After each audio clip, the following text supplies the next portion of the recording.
right now, your mind is probably doing that thing again, spinning through tomorrow's problems, replaying today's mistakes, or just refusing to let you rest even though your body is exhausted. You've tried everything to quiet the noise, counting sheep, deep breathing, even those apps that promise instant calm. But here you are, still awake, still searching. If it feels right for you, let me know in the comments where you're listening from and what time it is there. Knowing we're sharing this restless moment across the world somehow makes it feel less lonely. Maybe grab that soft blanket, adjust your pillow, or just let yourself sink a little deeper wherever you are. Here's what nobody tells you about that racing mind of yours. It's not broken, and you're not doing anything wrong. You've been taught that trust means controlling every outcome, that safety comes from having all the answers, that peace is something you earn by perfecting your life. But what if I told you that the very thing you've been fighting, this uncertainty, this not knowing, is actually the doorway to the deepest rest you've ever experienced? For over 2,000 years, Buddhist wisdom has whispered a secret that changes everything. The universe isn't your enemy testing your strength. It's your teacher showing you the way home to yourself. That tightness in your chest when plans fall apart? That panic when you can't control the outcome? That's not a sign you're failing. That's your soul asking you to remember something ancient and true. Tonight, as these gentle teachings wash over you, something inside will begin to shift. Not because you're forcing it, but because you're finally giving yourself permission to stop forcing altogether. The noise in your mind will grow quieter, not empty, but spacious. Your breathing will deepen, not because you're trying, but because you're finally trusting. This isn't another self-help promise or spiritual theory you have to believe. This is a journey back to what you've always known in your bones, but forgot how to feel, that you are held by something infinitely more reliable than your plans, infinitely more loving than your fears. You don't need to be Buddhist, spiritual, or even believe any of this for it to work. You just need to be willing to listen as we explore the simple truth that surrender isn't giving up. It's the beginning of real strength. Are you ready to remember what your soul already knows? Let's begin this gentle return home, one breath, one story, one moment of letting go at a time.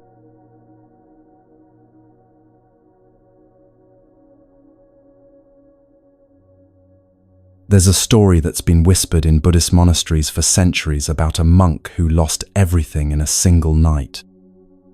Thieves came while he slept, taking his few possessions, his small savings, even the outer robe that protected him from the cold mountain air.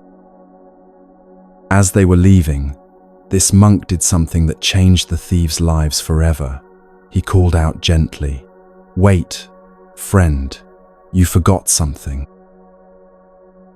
The confused thief turned back, expecting to be told about some hidden treasure he'd missed. Instead, the monk pointed to the full moon rising over the mountains. "You forgot the gift of moonlight," he said with such genuine kindness that the thief stood frozen, unable to understand how someone who had just lost everything could offer a gift to the one who took it. Something profound had awakened in this monk. He'd discovered what Buddhism calls true surrender. Not the collapse of defeat, but the strength that comes from releasing what was never truly yours to begin with. He understood something most of us spend our lives learning, that what can be taken was never your real treasure, and what cannot be taken is where your actual power lives. But let's be honest about what surrender really means, because the word itself probably makes something inside you tighten up. We've been taught that surrender equals weakness, that letting go means giving up, that if you're not fighting for control, you're just letting life walk all over you. This misunderstanding keeps us trapped in an exhausting cycle of pushing against reality, trying to force outcomes, gripping so tightly to what we want that we can't enjoy what we have. Buddhist wisdom reveals something revolutionary. There's a profound difference between surrender and resignation. Resignation happens when you stop trying because you believe nothing will ever change. It's heavy, hopeless, disconnected. You shrink away from life and disappear into numbness. Surrender, however, is alive, aware, fully present. It sees clearly, acknowledging the pain, the uncertainty, the fear, and still chooses to let go of control because it trusts something deeper than the surface of events. The Buddha taught that craving is the root of suffering, but this doesn't mean wanting something. He was pointing to the mental tightness, the desperate grasping, the "it must be this way or I'll fall apart" energy that burns us out from the inside. Surrender doesn't mean releasing your desires. It means releasing the desperate need for life to meet your expectations exactly as you've imagined them. Think about the last time you were really fighting to control something, maybe a relationship, a job situation, or just trying to make your mind stop worrying. Notice how that fighting felt in your body. The tension in your shoulders, the tightness in your chest, the way your breathing became shallow. Your body was telling you something your mind didn't want to hear, that this kind of effortful control actually creates more of what you're trying to escape. Now imagine what it would feel like to soften that grip just a little. Not giving up on what matters to you, but releasing the white-knuckle hold on how it has to happen. This is what mindfulness truly offers, not the ability to control your thoughts and feelings, but the capacity to witness them without being carried away by them. Buddhist teacher Thich Nhat Hanh often used the image of sitting by a river, watching the current flow. You don't try to stop the water or jump in to swim upstream. You stay grounded on the shore, present and aware, letting the river be a river. Practicing this kind of presence with your inner experience transforms everything. You stop needing to bend life into your preferred shape. A subtle shift begins, a sense that even when things are uncertain, you're not lost, and even when things are painful, you're not broken. This doesn't mean you stop taking action or become passive about your life. Buddhism never teaches us to just sit and wait for miracles. It teaches us to act without clinging to outcomes, to give your full heart to something and still be able to let it go. Speaking your truth without needing to be understood in exactly the way you hoped becomes possible. Loving deeply without needing that love returned in a specific form becomes natural. Working toward your goals without being owned by whether you achieve them becomes freedom. Our modern minds struggle with this because we've been trained to believe that control equals safety. But Buddhist wisdom gently exposes this illusion. Control is temporary, fragile, and it cracks under pressure. True safety comes from accepting the impermanence of everything and choosing to meet it with calm awareness instead of resistance. There's another story about a Zen master whose prized teacup, a family heirloom passed down through generations, slipped from his hands during a ceremony and shattered on the stone floor. Without hesitation or apparent distress, he continued serving tea as if nothing had happened. Later, when a student asked if he hadn't been attached to something so precious, the master smiled and said, "I loved that cup completely, but I loved it as something that was already broken. Everything is already broken, we just don't know when."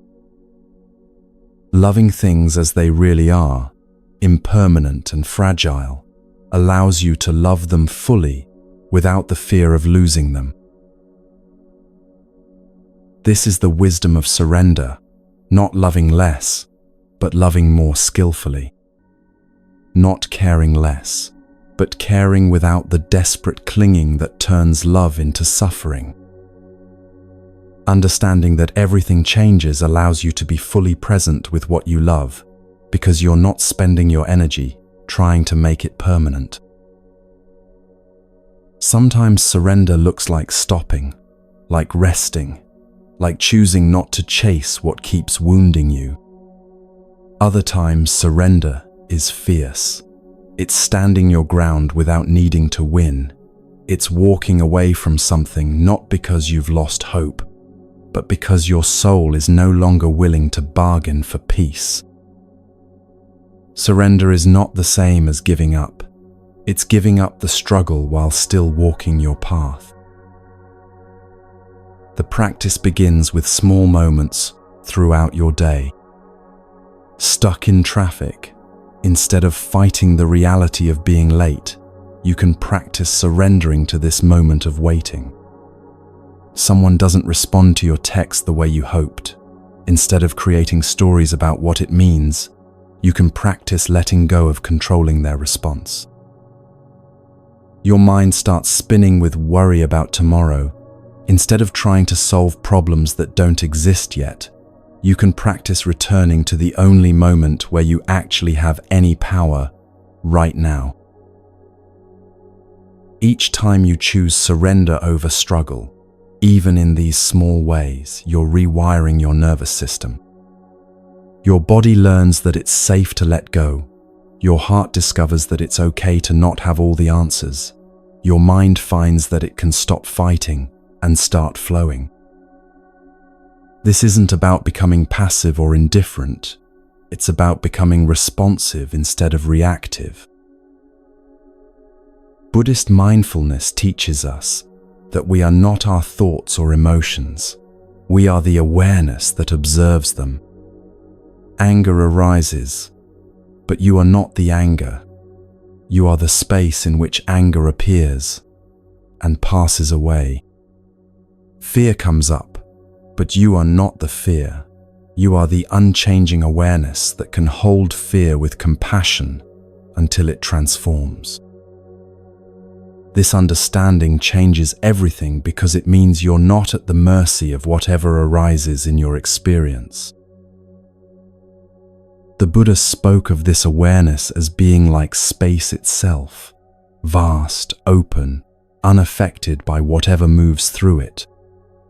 Clouds can fill the sky, storms can rage, but the sky remains unchanged.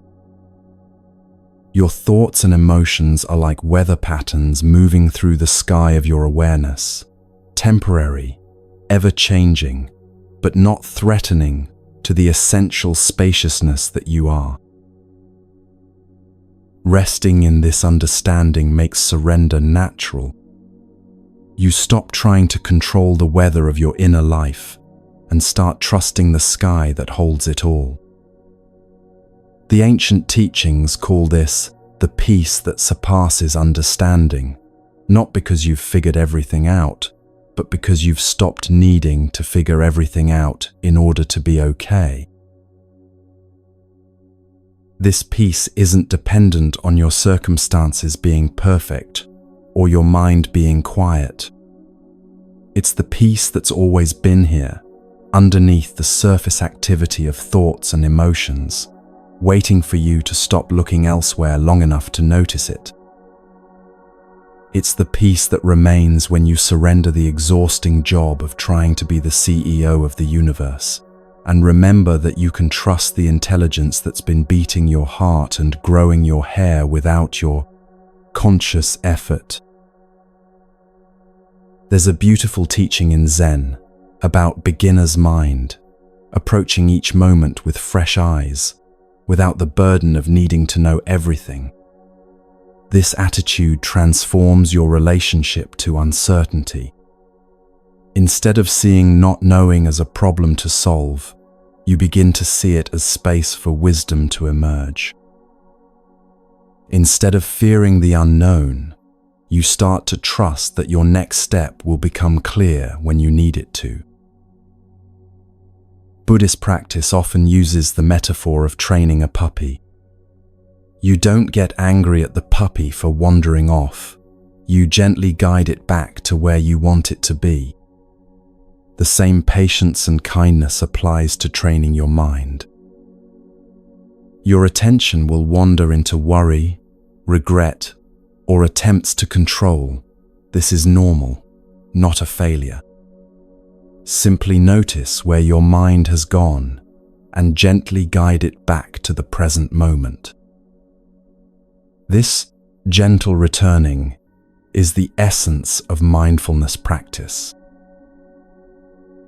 What makes this practice transformative is that you're not trying to fix yourself or reach some perfect state.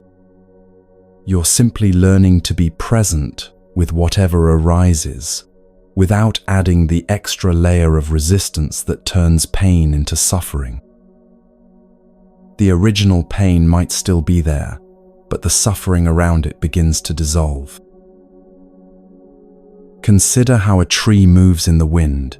It bends but doesn't break. It yields but doesn't fall. The tree's flexibility is its strength, not its weakness. Learning to be flexible like this in your inner life allows you to weather any storm without losing your essential stability.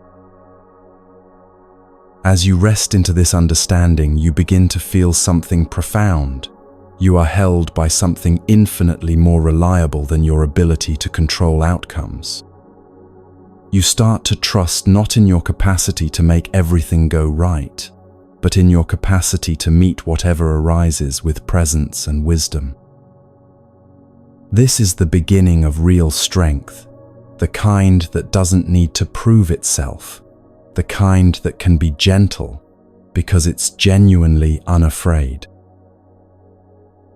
The ancient Buddhist texts speak of this as taking refuge, not in external things that can be taken away, but in the three jewels that no circumstance can touch.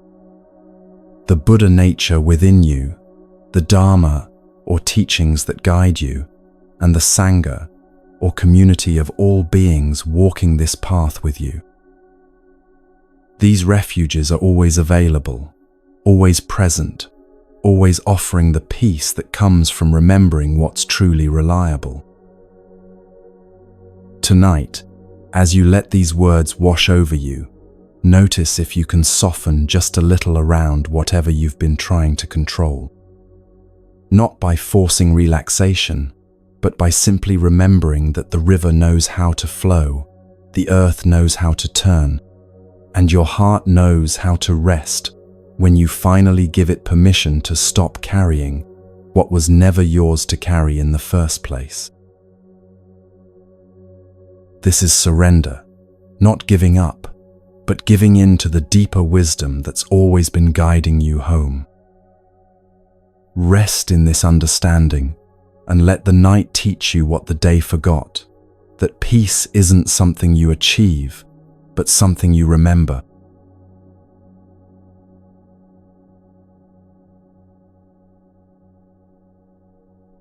Deep in the Himalayan mountains, there lived a monk who discovered something that changed how he understood every moment of his life. For years, he had thought of karma as a cosmic scoreboard. Do good, get good. Do bad, suffer the consequences. But one morning, while sweeping the courtyard, he noticed how each movement of his broom created ripples in the fallen leaves. Some leaves scattered immediately, others drifted slowly, and still others remained perfectly still. In that simple moment, he realized karma wasn't about punishment or reward, it was about conversation. Every thought, word, and action creates ripples in the fabric of existence. These ripples don't disappear into nothingness. They echo back, creating the conditions you'll encounter tomorrow, next week, or sometimes years from now. Imagine dropping a stone into a perfectly still pond and watching the circles expand outward, touching everything in their path. Karma works like this, an ongoing dialogue between your inner world and the outer circumstances that arise to meet you. He treated me badly, so karma will get him back. Good things happen to good people. Sound familiar? While there's some truth in these ideas, they miss the profound subtlety of how karma actually works. No cosmic accountant sits somewhere maintaining a divine tally system. Instead, karma flows naturally from how consciousness interacts with reality. Consider this: you speak harshly to someone. What happens inside you in that moment? Your heart closes a little, your body tenses, your mind becomes more reactive. That internal shift, that's karma in action, happening immediately. The other person might not even respond negatively, but you've already changed the quality of your own experience. Now, irritation comes more easily. Impatience feels more familiar, connection seems more distant.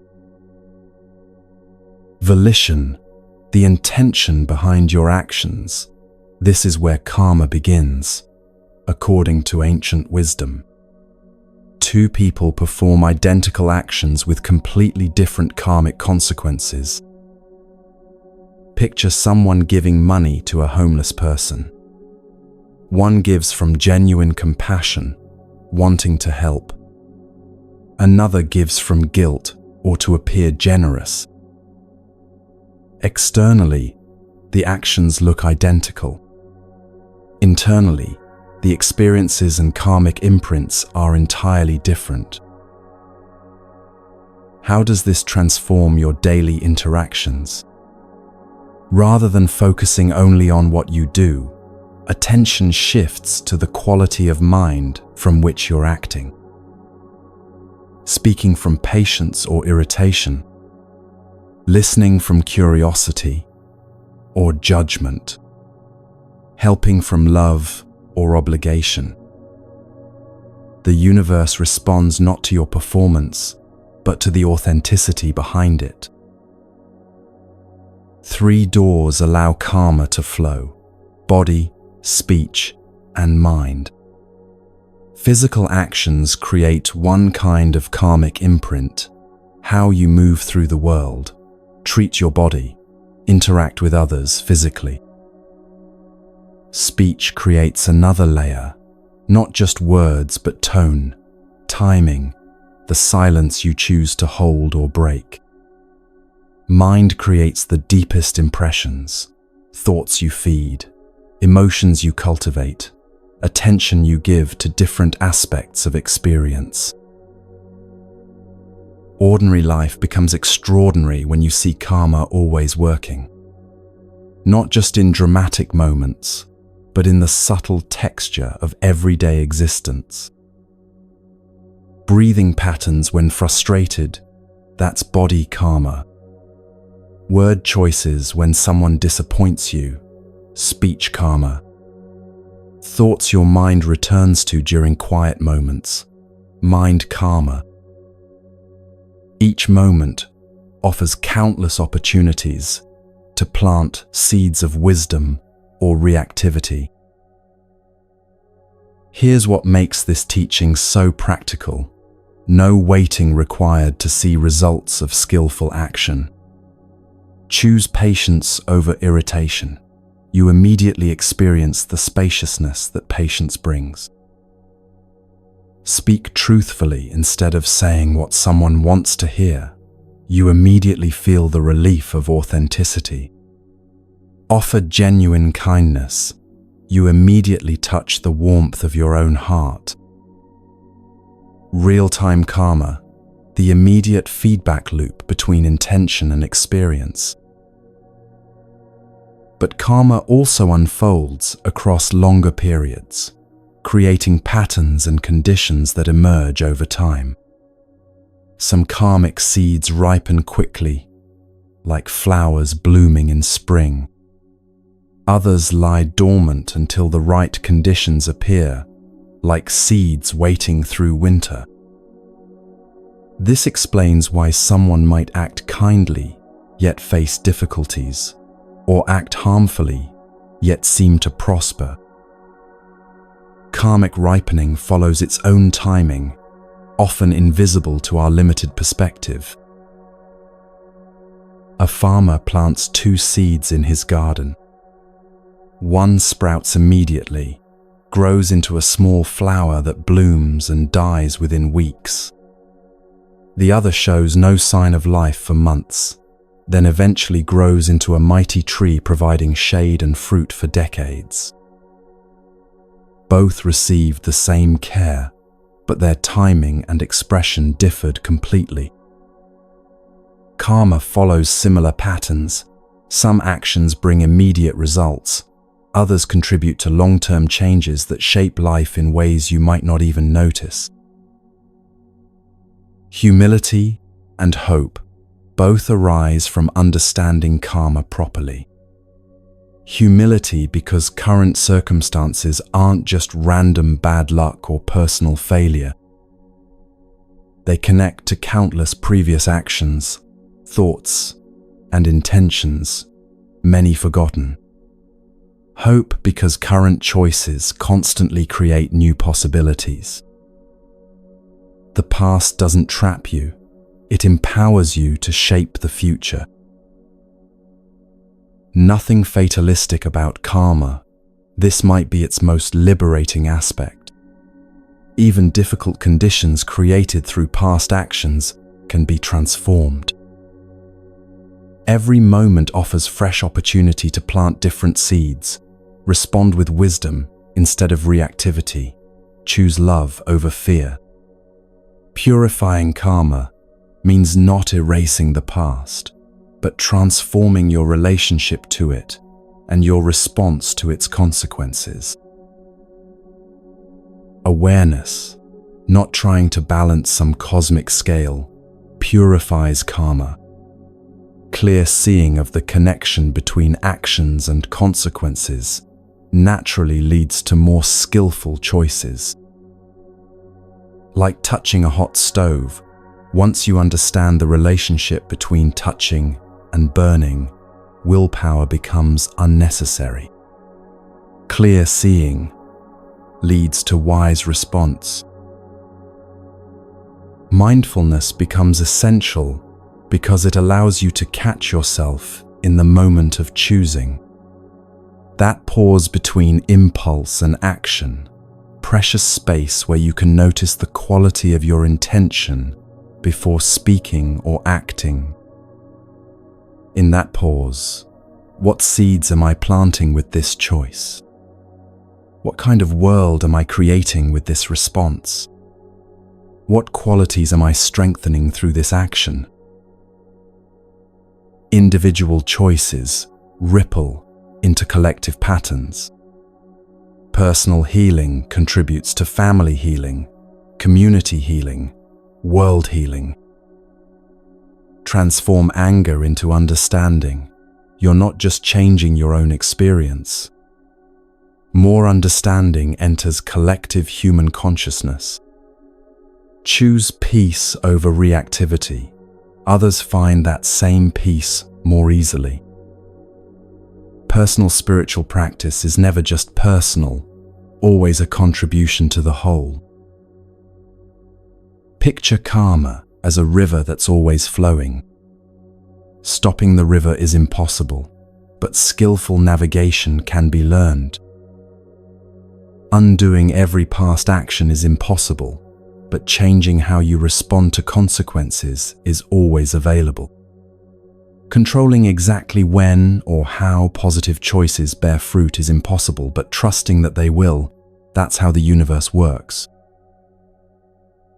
A student once asked his teacher, "If I start practicing kindness today, how long will it take to see results? How long does it take for the sun to shine?" The teacher replied. The student looked confused, so the teacher explained, "The sun is always shining. Sometimes clouds hide it, but the light never stops."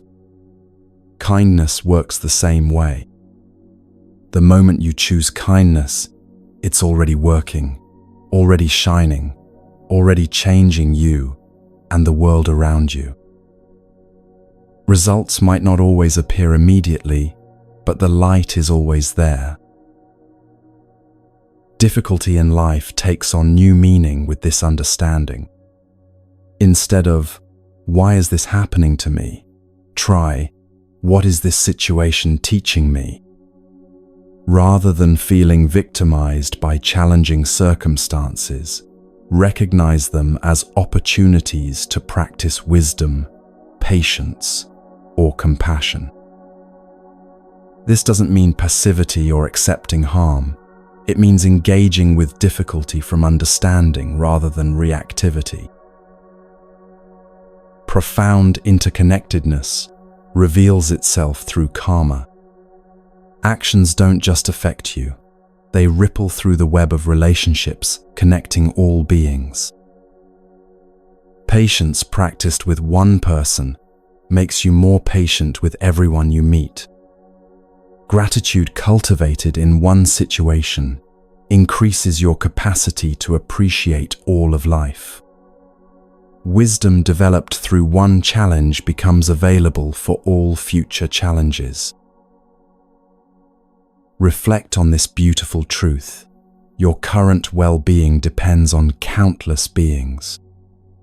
Farmers who grew your food, workers who built your home, ancestors who preserved the wisdom you're receiving now. Recognition like this naturally gives rise to a desire to contribute positively to the web of existence. Plant seeds that will support others' well-being just as you've been supported. Deeper understanding reveals your entire life as a conversation with the universe. Every moment offers a chance to speak with kindness, listen with wisdom, respond with love. The universe is always listening, always responding, always offering exactly what you need to grow. Sometimes blessings arrive, sometimes challenges appear, but always in service of your awakening. Even in sleep, even in dreams, even in quiet moments when nothing seems to happen, the dialogue continues. Intentions you hold, peace you cultivate, love you embody, these constantly create ripples in reality's fabric. Your very presence becomes a positive force, not because you're trying to be good, but because you're aligned with wisdom and compassion's natural flow. Sleep itself becomes part of this sacred conversation. The quality of mind you bring to rest, the intentions you release into the night, the peace you offer to the world through your presence, all of this matters.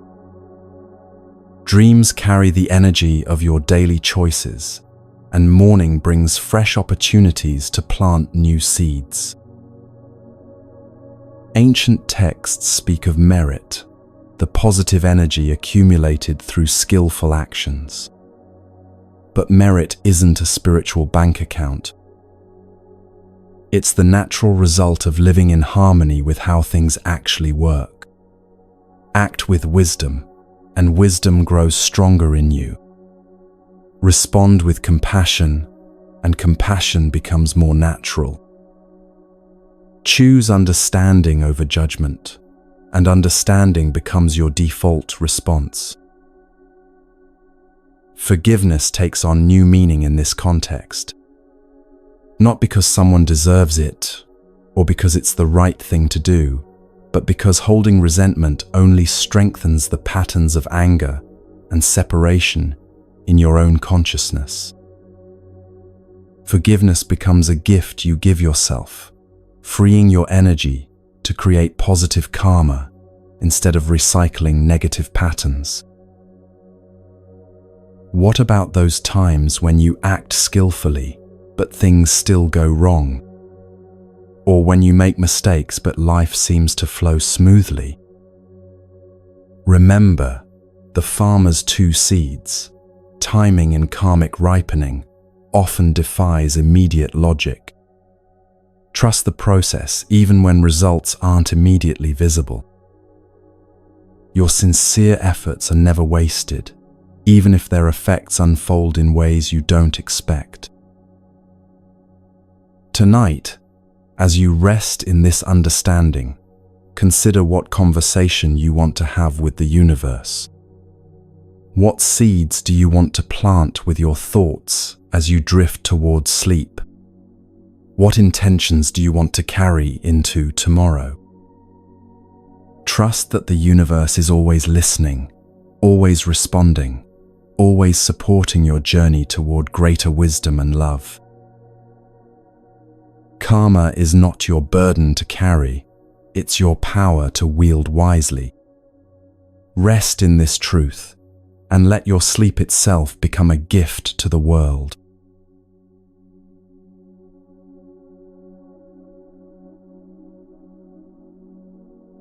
What if everything you've ever been afraid of losing was never actually solid to begin with? This question lies at the heart of one of Buddhism's most profound and liberating teachings, the understanding of emptiness, or what the ancient texts call shunyata. Emptiness doesn't mean nothingness, absence, or a dark void that swallows everything meaningful.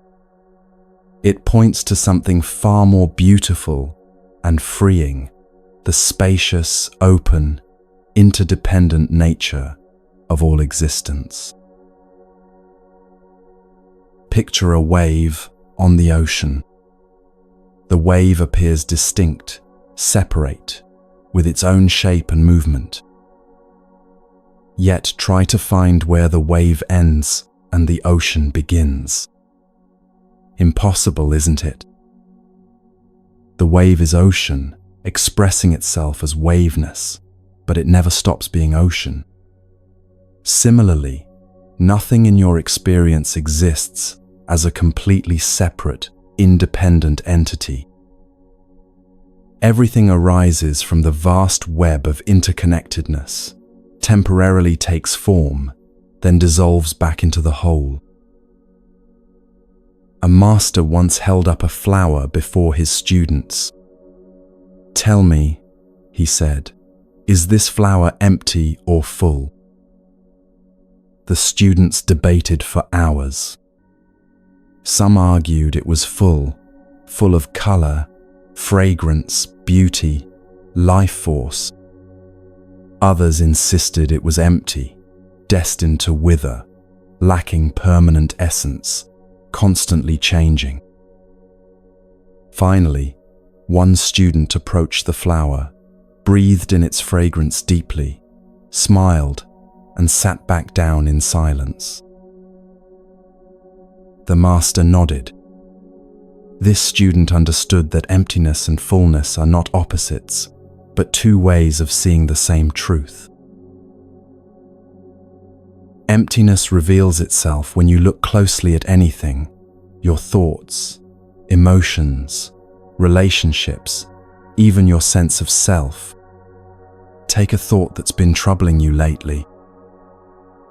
Where did it come from? What conditions gave rise to it?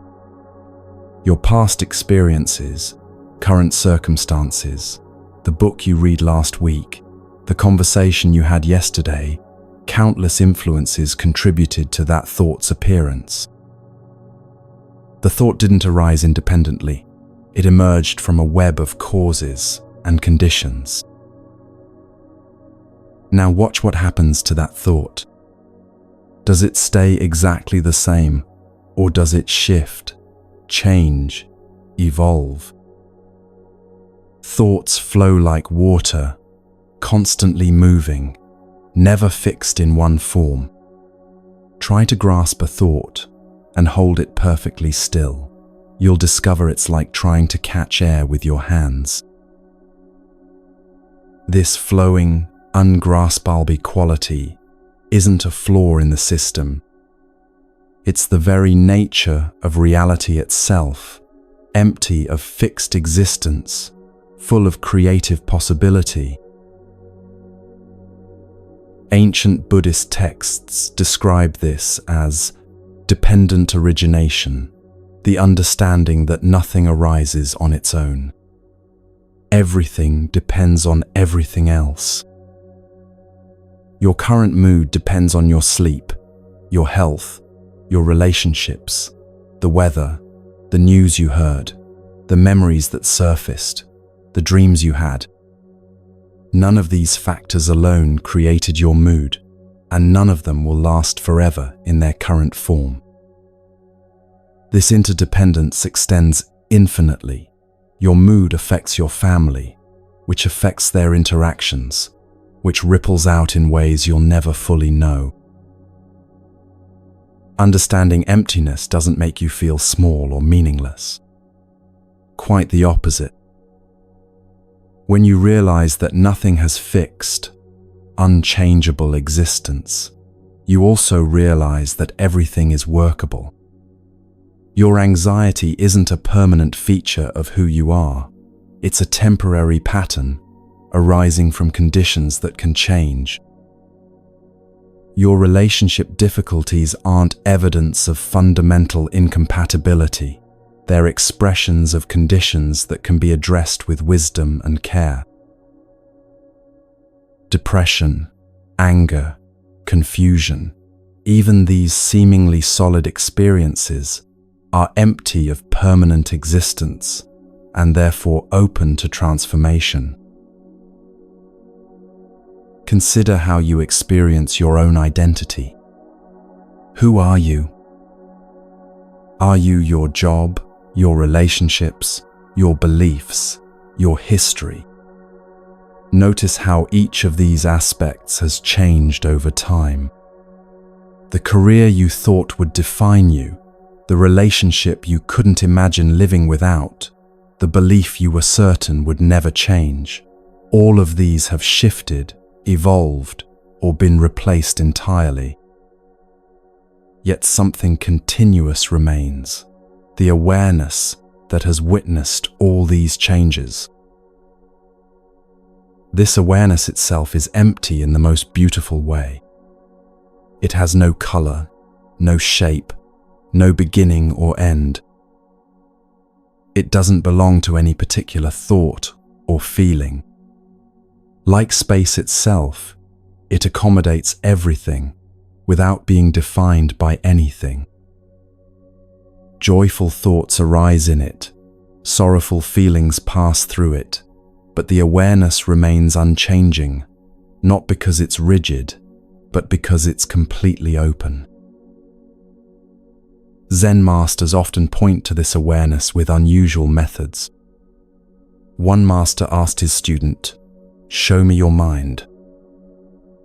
The student replied, "But I can't find it anywhere."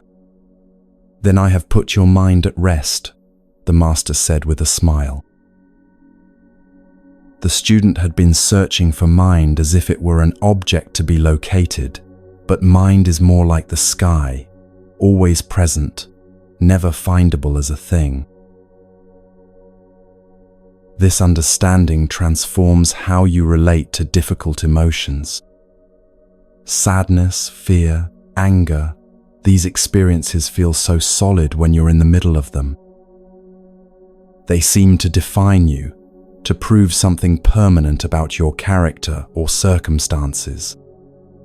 But when you recognize their empty nature, something shifts. Sadness is still sad, but it's no longer your sadness in a possessive sense. It's sadness, arising in the space of awareness, temporary like weather passing through the sky. A student once complained to her teacher, "My anger is so strong, it feels like it will never go away." The teacher handed her a glass of water with red dye mixed in. "Drink this," he said. She refused, saying it looked unappetizing. Then he began pouring clear water into the glass. Slowly, the red color became lighter and lighter until the water was completely clear again. "Your awareness is like this clear water," the teacher explained. "Anger is like the red dye. It can color your experience temporarily, but it never becomes the water itself. Keep pouring in presence, and the clarity naturally returns." Emptiness also reveals the constructed nature of your problems. Most of what you worry about consists of stories rather than immediate reality.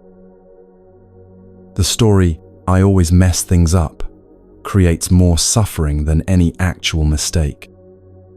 The story, "They don't understand me," hurts more than any moment of miscommunication. Stories feel incredibly real, but they're empty of independent existence. They exist only in the activity of thinking them. This doesn't mean your experiences aren't valid or that pain is just imagination. Pain is real, loss is real, challenges are real.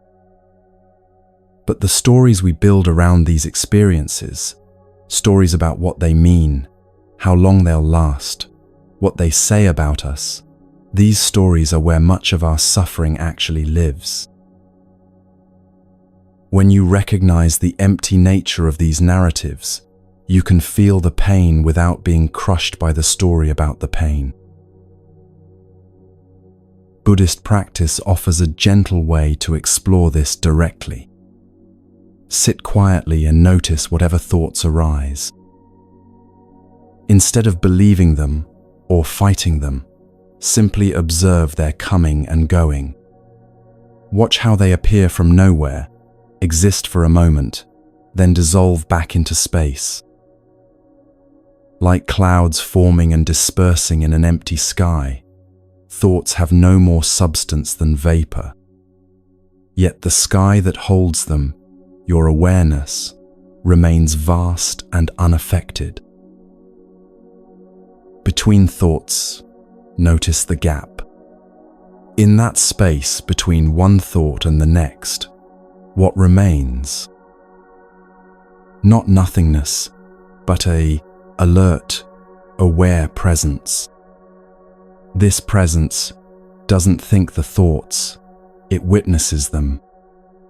It doesn't create emotions, it provides the space where emotions can arise and pass away. This space is what Buddhist teachings point to as your true nature, empty of fixed characteristics, full of infinite potential. Emptiness extends to your relationships as well. Think of someone you love deeply.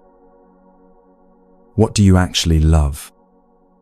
Their body, which changes constantly.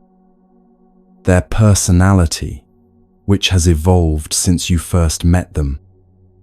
Their history, which continues to unfold.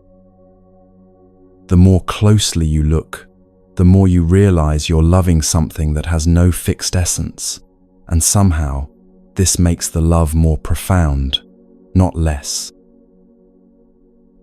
When you love the empty nature of someone, rather than trying to pin them down to fixed characteristics, the relationship becomes more spacious. You stop needing them to be exactly who they were yesterday. You can appreciate who they're becoming today. Conflicts become less threatening because you're not defending rigid positions about who you each are supposed to be. Instead, you're dancing together in the open space of mutual becoming. This same understanding applies to your goals and achievements. Success and failure, gain and loss, these experiences feel intensely real when you're living them. But they too are empty of permanent existence. The promotion you worked so hard for will eventually end or become routine. The failure that feels devastating today will become part of a larger story that leads somewhere unexpected. Recognizing this emptiness doesn't make your efforts meaningless. It frees you to engage fully without being crushed by outcomes. An ancient story tells of two monks walking through a forest. They came upon a rushing river where a young woman stood, afraid to cross. One monk immediately picked her up, carried her safely across, then set her down and continued walking. Hours later, the other monk could no longer contain himself. "How could you touch that woman? We've taken vows." The first monk replied gently, "Brother, I set her down by the river hours ago. Why are you still carrying her?" The second monk was carrying something that existed only in his mind, a story about what had happened and what it meant. The story felt completely real to him, but it was empty of actual substance. He was suffering not from reality, but from his thoughts about reality. Most of our burdens are like this, mental constructions we carry long after the original situation has passed. Recognizing emptiness brings tremendous freedom in daily life. Traffic jams lose their power to ruin your day when you see them as temporary conditions rather than personal affronts. Criticism stings less when you recognize it as someone else's story, rather than absolute truth about who you are. Even praise becomes easier to handle when you don't grasp it as proof of permanent worth. Everything becomes workable because nothing is frozen in place. But perhaps the most liberating aspect of understanding emptiness is how it transforms your relationship with change itself. Change stops being the enemy you resist and becomes the natural expression of life's creative intelligence. Seasons don't apologize for transitioning from summer to fall. Rivers don't resist flowing toward the sea. Children don't try to remain children forever. When you align with the empty, flowing nature of reality, you find yourself moving with life rather than against it. This doesn't mean becoming passive or indifferent. Quite the opposite. When you're not wasting energy trying to make things permanent that were never meant to last, you have more energy available for creative response. When you're not defending fixed positions, you can adapt to new circumstances with grace. When you're not clinging to outcomes, you can give your full effort to the process. Tibetan Buddhism uses the image of a rainbow to illustrate emptiness. A rainbow appears vivid and beautiful in the sky, but try to touch it and you'll find nothing solid there. The rainbow exists, but not in the way you might initially think. It's a display of light interacting with water droplets under specific conditions, entirely dependent on circumstances, lacking independent existence, yet undeniably present and beautiful. Your entire experience is like this rainbow, vivid, meaningful, and empty of solid substance, all at once. As you deepen into this understanding, a profound trust begins to emerge. Not trust that everything will go according to your plans, but trust in the process itself. Trust that the same intelligence that transforms caterpillars into butterflies and seasons into seasons is also working in your life. Trust that even difficult experiences are expressions of this larger unfolding, opportunities for growth that wouldn't be possible without the empty, workable nature of existence. Tonight, as you rest in this spacious understanding, let yourself feel the relief that comes from not having to hold everything together. Your thoughts don't need to be perfect. They're empty of permanent existence anyway.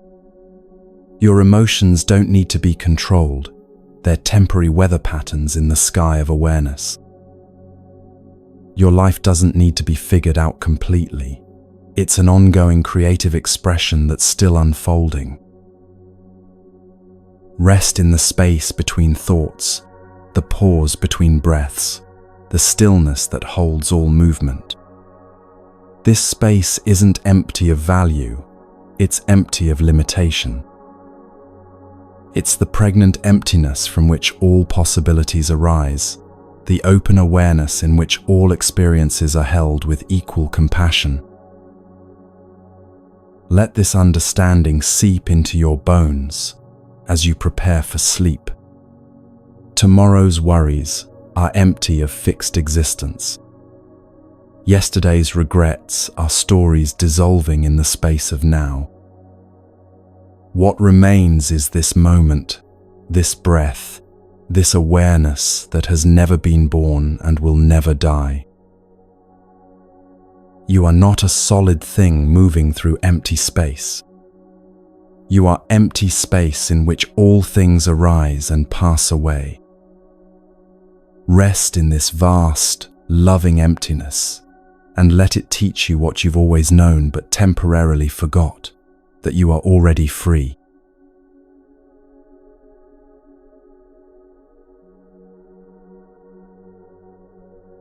Nothing in your life happened in isolation. That thought troubling you right now didn't appear from nowhere. It arose from your morning conversation, yesterday's news, a memory triggered by a scent, the quality of light coming through your window. The Buddha called this dependent origination, the recognition that everything arises in dependence upon everything else. No single cause creates any effect, and no effect stands alone without countless contributing conditions. Imagine trying to bake bread with only flour. Impossible, right? Bread depends on flour, yes, but also on water, yeast, salt, heat, time, the baker's hands, the oven, the grain that grew in fields tended by farmers under sunlight and rain. Remove any of these conditions, and bread cannot arise. Your current experience works exactly this way. It's the result of an infinite web of interdependent causes and conditions stretching back through time and space. A monastery student once complained to his teacher about feeling overwhelming anxiety. "This anxiety just comes out of nowhere and ruins everything," he said. The teacher picked up a handful of pebbles and tossed them into the monastery pond. Ripples spread outward in overlapping circles, each ring intersecting with others in complex patterns. "Point to the ripple that exists independently," the teacher said. The student stared at the water, realizing that every ripple influenced and was influenced by every other ripple. Your anxiety is like these ripples, the teacher continued. It arises from many conditions meeting together: your sleep, your thoughts, your body chemistry, your memories, your fears about the future. Understanding this gives you power to work with the conditions rather than fighting the ripples. This understanding revolutionizes how you approach emotional difficulties. Depression doesn't just happen to you like weather. It arises from conditions. Some conditions you can influence: sleep patterns, exercise, nutrition, the thoughts you feed, the media you consume, the relationships you invest in. Other conditions lie beyond your immediate control: genetics, past trauma, cultural pressures, economic circumstances. But recognizing depression as dependently originated means it's not a permanent feature of who you are. It's a temporary pattern that can shift as conditions change. Consider how your mood changes throughout a single day. Morning optimism might give way to afternoon frustration, then evening contentment. What changed? Blood sugar levels, interactions with others, the weather, news you heard, tasks you completed or struggled with, memories that surfaced. Each mood depends on multiple conditions converging in that moment. None of these moods represents your true self, any more than one frame represents an entire movie. Relationships become clearer through this lens. That argument with your partner didn't arise from a single comment or action. It emerged from accumulated stress, unspoken needs, different communication styles, past hurts, current pressures, perhaps even hunger or fatigue. Seeing arguments as dependently originated removes the need to find one person to blame. Instead, you can examine the conditions that led to conflict and work together to create different conditions next time. A couple came to a wise counselor, each convinced the other was entirely at fault for their constant fighting. The counselor handed them a tangled ball of yarn. "Find the beginning of this tangle," she said. They pulled and searched but couldn't locate where the tangle started. "Relationship problems are like this," the counselor explained. "There's no single beginning, no one person responsible. But you can work together to gently untangle what's here now, one strand at a time." Understanding dependent origination also transforms how you view success and failure. That promotion you earned didn't result solely from your hard work. It depended on your education, your health, your family support, your teachers, economic conditions, your colleagues' choices, countless factors beyond your control. This doesn't diminish your effort, it places it in context. Similarly, setbacks and failures arise from complex conditions, not personal inadequacy. This perspective brings both humility about success and compassion toward failure. Your thoughts themselves demonstrate dependent origination beautifully. Right now, notice whatever thought appears in your mind. Where did it come from? It might connect to something you heard earlier, something you're planning, a worry that's been cycling, a memory triggered by these words. The thought didn't arise independently. It emerged from the meeting of multiple conditions in your consciousness. Recognizing this helps you stop taking every thought so personally or seriously. addictive patterns reveal dependent origination clearly. Whether it's reaching for your phone, eating when not hungry, or falling into worry spirals, these behaviors arise from conditions. Boredom, anxiety, habit, environmental triggers, biochemical factors, social conditioning, multiple streams converge to create the impulse. Understanding this removes shame and opens practical pathways for change. Instead of fighting the urge directly, you can work with the conditions that give rise to it. Ancient Buddhist texts describe this as the 12 links of dependent origination, a detailed map of how suffering perpetuates itself through interconnected conditions. Ignorance leads to mental formations, which lead to consciousness, name and form, sense contacts, feelings, craving, clinging, becoming, birth, aging, and death. While this might sound abstract, it describes something you experience constantly. Misunderstanding a situation leads to reactive thoughts, which create emotional responses, which trigger cravings for things to be different, which lead to grasping attempts to control, which create more suffering. Breaking this cycle doesn't require perfect understanding of all 12 links. Awareness at any point in the chain can interrupt the automatic progression. Notice ignorance turning into reactivity. Pause. Catch craving before it becomes grasping. Breathe. Recognize the difference between feeling and the story about feeling. Step back. Each moment of awareness weakens the habitual patterns and creates space for wisdom to emerge.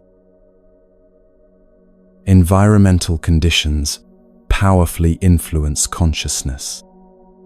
Cluttered spaces contribute to mental clutter. Natural settings promote inner calm.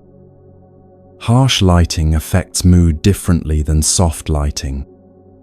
The books you read, music you listen to, people you spend time with, all of these condition your state of mind in subtle but significant ways.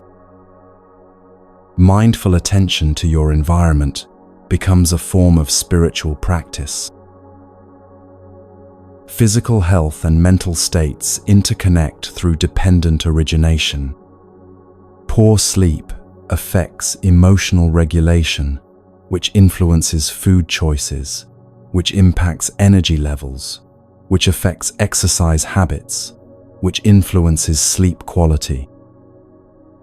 Instead of viewing physical and mental health as separate domains, you can work with their interdependent relationship. Improving one aspect naturally supports the others. Social conditioning runs deeper than most people realize. Your beliefs about success, relationships, happiness, and even spirituality arose from countless influences, family patterns, cultural messages, educational experiences, media consumption, peer interactions. These conditioned beliefs feel like yours, but they're actually the result of dependent origination. Recognizing this creates freedom to question inherited assumptions and choose consciously which beliefs serve your well-being. A meditation teacher noticed her students struggling with persistent self-criticism. "Where did you learn to speak to yourself this way?" she asked gently. The student paused, then realized the voice in her head sounded remarkably like her elementary school teacher, who frequently shamed students for mistakes. "That voice isn't yours," the teacher observed. "It's a conditioned pattern you absorbed long ago." Now that you see its origin, you can choose a different response. Economic and political conditions shape individual consciousness in ways we rarely acknowledge. Financial stress creates mental stress, which affects relationships, which influences children's development, which shapes the next generation's worldview. Understanding these larger patterns prevents taking personal responsibility for everything while maintaining accountability for your individual choices within the conditions you face. Generational patterns demonstrate dependent origination across time. Trauma, wisdom, habits, and beliefs pass from parents to children through countless subtle mechanisms. You might find yourself reacting to situations in ways that mirror or rebel against family patterns without conscious awareness. Recognizing these inherited tendencies creates opportunities for conscious choice rather than unconscious repetition. Technology creates new forms of dependent origination in modern life. Notifications, sounds trigger attention patterns, which affect concentration, which influences productivity, which impacts self-worth, which shapes mood, which affects relationships. Social media feeds condition, comparison habits, which generate inadequacy feelings, which fuel more scrolling behavior. Awareness of these digital conditioning patterns empowers more conscious engagement with technology. Positive spirals work through dependent origination too. Gratitude practice shifts attention patterns, which improves mood, which enhances relationships, which increases life satisfaction, which makes gratitude feel more natural. Exercise improves physical health, which boosts mental clarity, which supports better decisions, which creates more positive outcomes, which motivates continued exercise. Understanding these upward spirals helps you invest energy where it will compound most beneficially. Seasonal changes offer beautiful examples of dependent origination in nature. Shorter days trigger hormonal changes in animals, which affect migration patterns, which influence plant pollination, which impacts fruit production, which affects human and animal nutrition. Your own seasonal moods connect to light exposure, vitamin D levels, activity patterns, food availability, cultural associations, and countless other factors.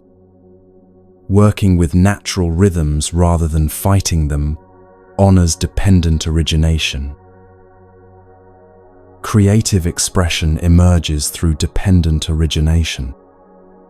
That poem, painting, or song doesn't spring from individual genius alone. It arises from your life experiences, cultural influences, technical training, emotional states, physical health, available materials, supportive relationships, and the mysterious spark that connects all these conditions in a particular moment. Recognizing this web of influences brings humility to creative achievements and compassion for creative blocks. Healing happens through dependent origination.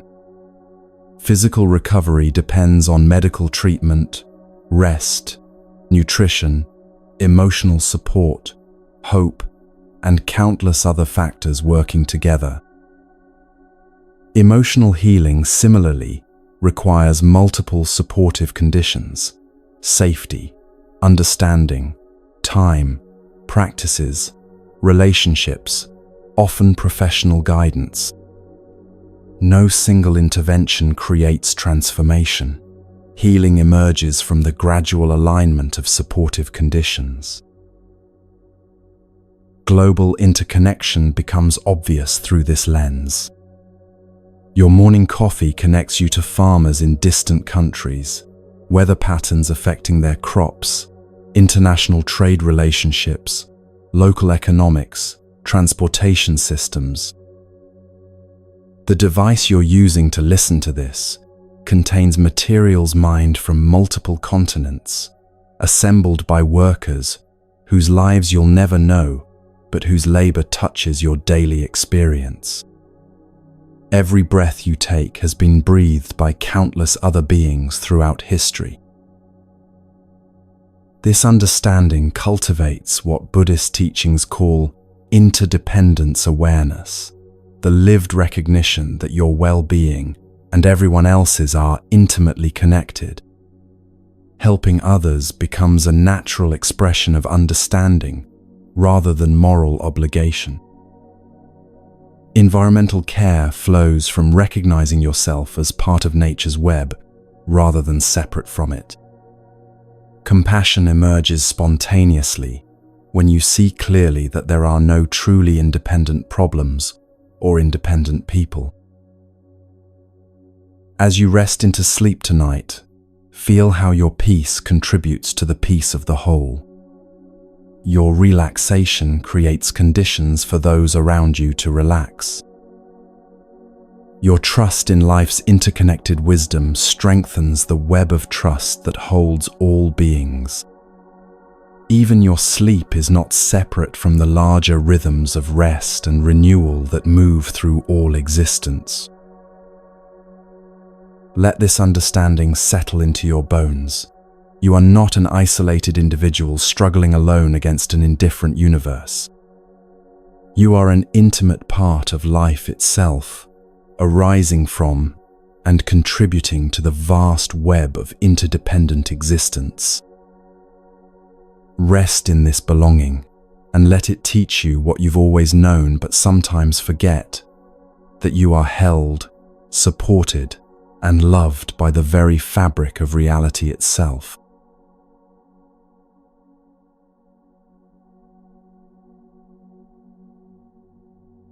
Have you ever noticed how the most profound conversations sometimes happen without words? A glance between old friends that says everything, a moment of shared silence that feels more intimate than hours of talking, the peace that settles when you finally stop trying to explain yourself and simply exist with another person. This is the doorway to what Buddhist tradition calls noble silence, not the absence of sound, but the fullness of presence. Noble silence isn't about becoming mute or avoiding communication. It's about discovering the spacious awareness that exists beneath the constant commentary of the mind. Most of us live with an internal radio that never stops broadcasting, analyzing, planning, judging, rehearsing conversations, replaying memories. This mental chatter isn't wrong or bad, but it often drowns out subtler forms of knowing that can only be heard in quietude. A monastery bell rings once each hour, not to mark time passing, but to invite a moment of return. Return to breath, return to presence, return to the silence that's always here underneath the surface noise. In that moment of the bell's resonance, monks pause whatever they're doing and listen, not just to the sound, but to the silence that holds the sound. This practice teaches something profound. Silence isn't empty space waiting to be filled, but alive, aware, pregnant with possibility. Your thoughts arise from silence and dissolve back into silence. Between one thought and the next, there's a gap, a moment of natural quiet that most people rush past without noticing. But if you learn to rest in these gaps, even briefly, you discover something remarkable. The silence between thoughts isn't vacant or boring. It's alert, peaceful, naturally intelligent, the source from which all thoughts emerge and to which they return. Try this right now. Notice whatever thought appears in your mind, then wait quietly for the next one. In that space of waiting, what do you find? Not blankness, but a clear, aware presence that doesn't need to think anything to exist. This presence has been with you through every experience of your life, unchanging even as everything else changes. Buddhist teachings point to this silence as your true nature, not the personality that speaks, but the awareness that listens. Noble silence transforms how you relate to others. Instead of listening to respond, you learn to listen to understand.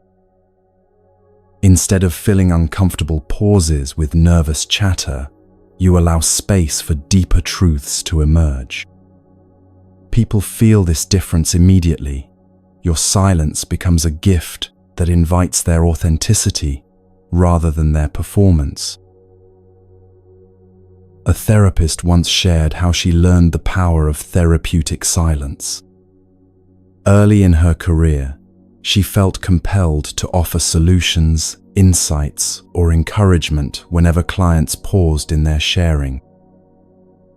But an experienced supervisor taught her to trust the silence, to let it do its own work. Your clients often know what they need to say, the supervisor explained. They just need space to hear themselves think. The therapist discovered that her most profound sessions often contained long stretches of silence where healing happened without her saying a word. This same principle applies to your relationship with yourself. How often do you give yourself space to simply be without agenda? Most people schedule every moment, fill every silence with stimulation, avoid being alone with their own thoughts. But noble silence requires befriending your inner landscape, becoming comfortable with whatever arises in the quiet. Emotions speak more clearly in silence than in mental noise. That vague anxiety you've been carrying might reveal its message when you stop trying to think your way out of it and simply listen to what it's telling you. The grief you've been avoiding might finally have space to flow when you stop filling every moment with distraction.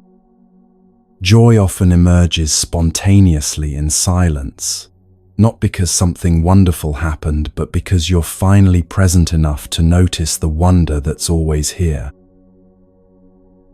Buddhist meditation teaches that thoughts are like visitors in the house of consciousness. You don't need to entertain every visitor or ask them to leave. You can simply acknowledge their presence and return your attention to the space of the house itself, the awareness that remains constant whether visitors come or go.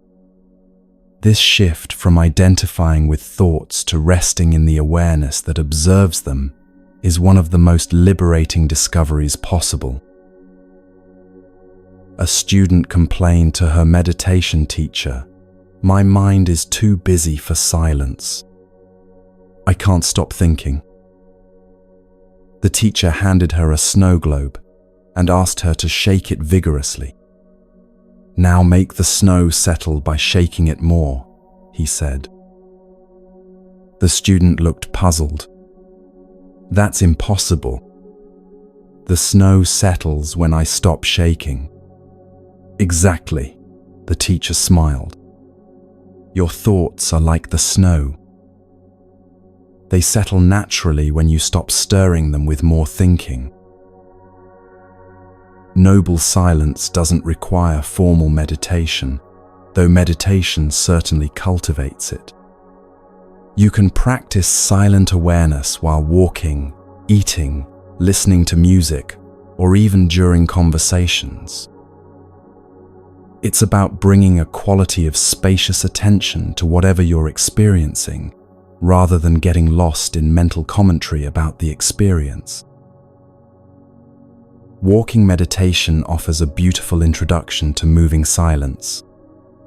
Instead of walking to get somewhere, you walk to be present with the act of walking itself. Feel your feet touching the ground. Notice the rhythm of your movement.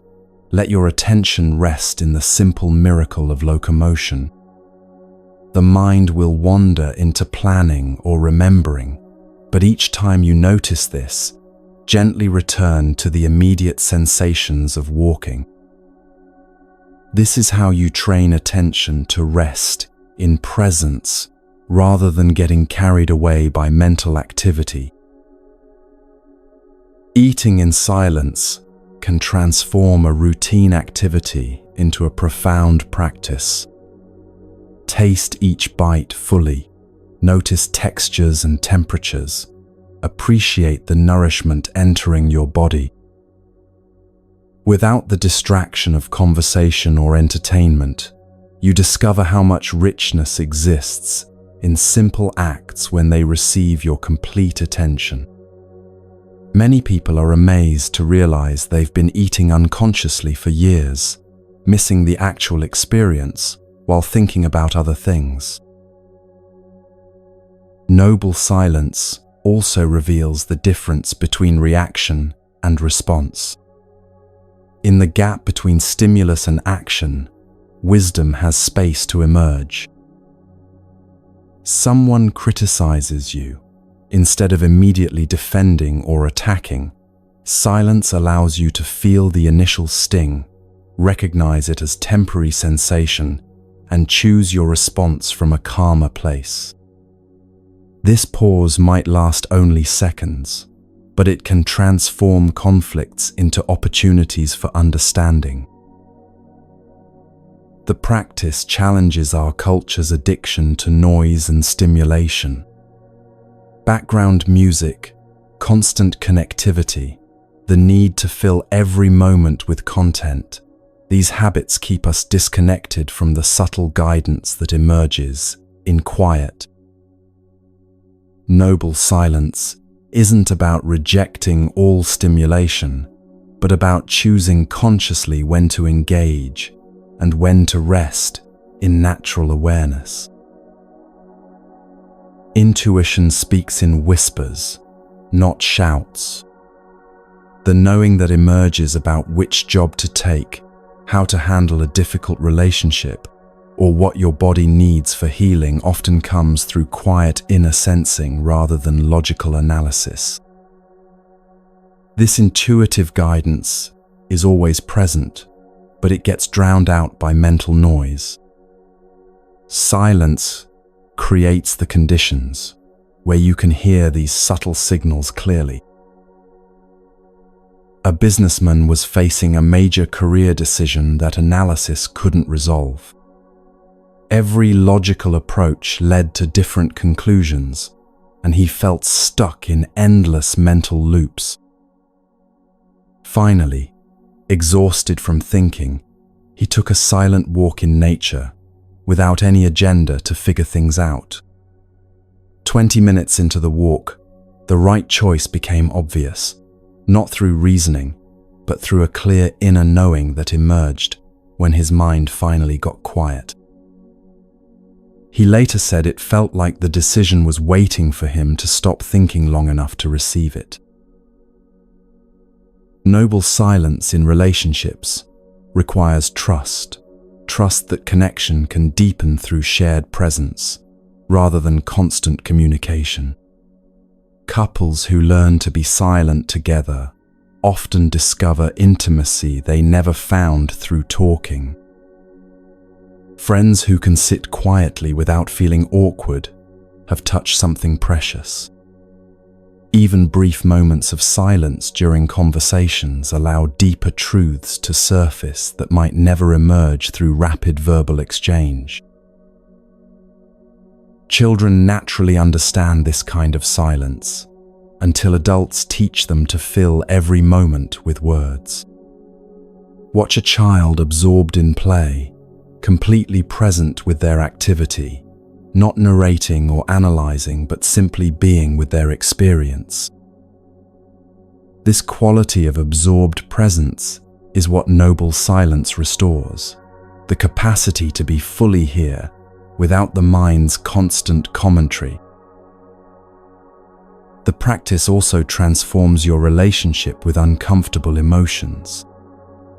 Instead of immediately trying to fix, escape, or analyze difficult feelings, silence allows you to be present with them without adding extra layers of resistance or story. Fear, sadness, anger, these emotions often transform naturally when met with patient, silent attention rather than mental struggle. The silence doesn't make difficult emotions disappear, but it removes the suffering that comes from fighting with them.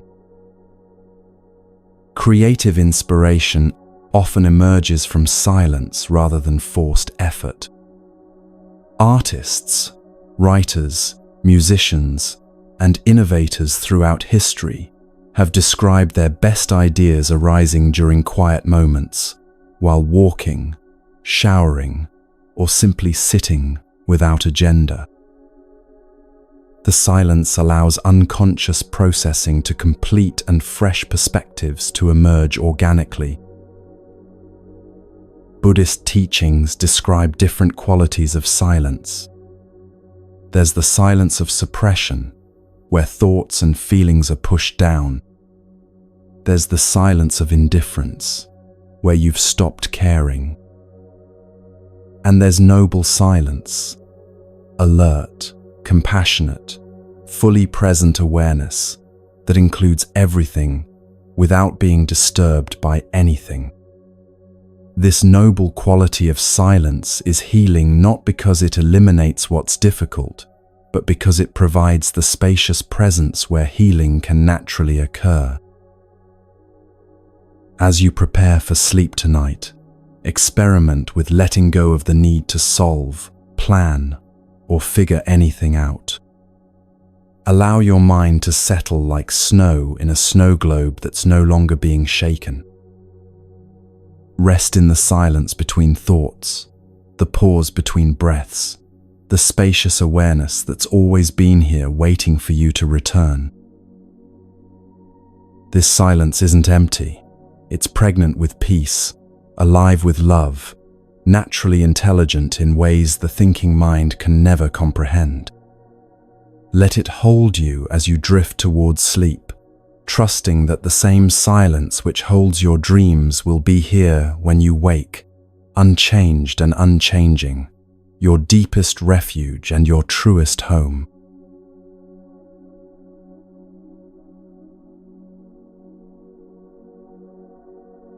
There comes a moment in every spiritual journey when the question shifts from, "How can I find peace?" to, "How can I help others find peace?" This isn't because you've perfected yourself or solved all your problems. It happens because you begin to see clearly that your suffering and everyone else's suffering are not separate streams but currents in the same river. This recognition births what Mahayana Buddhism calls the Bodhisattva path, the commitment to work for the liberation of all beings until everyone is free. The word Bodhisattva literally means awakening being, someone who has glimpsed their true nature but chooses to remain engaged with the world rather than retreating into private bliss. Picture someone who reaches the top of a mountain and, instead of staying there alone enjoying the view, turns back to help others make the climb. This isn't sacrifice or martyrdom. It's the natural expression of understanding that the view only becomes complete when it's shared. A young monk once asked his teacher, "Why should I care about others' suffering when I have so much of my own to heal?" The teacher handed him a candle and led him into a dark room filled with unlit candles. "Light one," the teacher said. As the monk lit a single candle, the teacher asked, "Did your flame become smaller by sharing its light?" The room grew brighter as they lit more candles, each flame giving light without losing any of its own brilliance. Compassion works this way, the teacher explained. Helping others heal doesn't diminish your own healing. It illuminates the path for everyone. The Bodhisattva vow is both simple and profound. Beings are numberless. I vow to save them. Delusions are inexhaustible. I vow to end them. Dharma gates are boundless. I vow to enter them. Buddha's way is unsurpassable. I vow to become it. These aren't impossible promises, but a direction of the heart, an intention to orient your entire life toward the welfare of all beings. This might sound overwhelming at first. How can one person help countless beings? How can you end suffering everywhere when you still struggle with your own? The beauty of the Bodhisattva path is that it begins exactly where you are, with exactly who you encounter, using exactly the capabilities you have right now. Every moment offers opportunities to choose compassion over indifference, understanding over judgment, service over self-centeredness. Compassion in Buddhist understanding isn't pity or emotional overwhelm in the face of others' pain. True compassion is clear-eyed, skillful, and strong. It sees suffering accurately without being crushed by it, responds wisely without being reactive, offers help without creating dependency. A doctor treating a patient with a broken bone feels compassion but doesn't break down crying at the sight of injury. Instead, professional compassion moves efficiently to provide exactly what's needed for healing. The path transforms how you understand your own struggles. Personal difficulties stop being private burdens and become part of your training in understanding universal human experience. Your anxiety teaches you how anxiety works, making you better able to help others navigate fear. Your grief opens your heart to recognize grief in others, allowing you to offer the kind of presence that only comes from having walked through darkness yourself. Every challenge becomes curriculum in the University of Compassion. A hospice worker shared how her own experience with loss transformed her ability to serve dying patients. "Before my mother died, I tried to comfort people with words," she said. "I offered advice and explanations and attempts to make them feel better. After walking through my own grief, I learned to simply be present with whatever they were feeling. My silence became more healing than all my previous words because it came from understanding rather than wanting to fix." The Bodhisattva path reveals an essential truth. Helping others is not separate from helping yourself. When you offer genuine kindness, you experience the warmth of your own heart. When you listen deeply to someone's pain, you develop your own capacity for presence. When you practice patience with difficult people, you strengthen your own inner stability. Service becomes a form of spiritual practice that develops wisdom and compassion simultaneously. This doesn't mean losing yourself in others' needs or becoming a doormat for people to walk on. Skillful compassion includes boundaries, discernment, and sometimes saying no. A bodhisattva learns the difference between helping and enabling, between compassionate firmness and harsh rejection. Sometimes the most compassionate response is allowing someone to experience the natural consequences of their choices, rather than rushing in to rescue them. The practice begins with cultivating loving kindness toward yourself. You cannot offer others something you don't possess. If your inner voice is constantly critical, judgmental, or harsh, this quality will leak into your interactions no matter how good your intentions. Learning to speak to yourself with kindness, to forgive your mistakes, to treat your own struggles with compassion, this becomes the foundation for authentic service to others. Traditional loving-kindness meditation starts with simple phrases: "May I be happy, may I be healthy, may I be at peace, may I live with ease."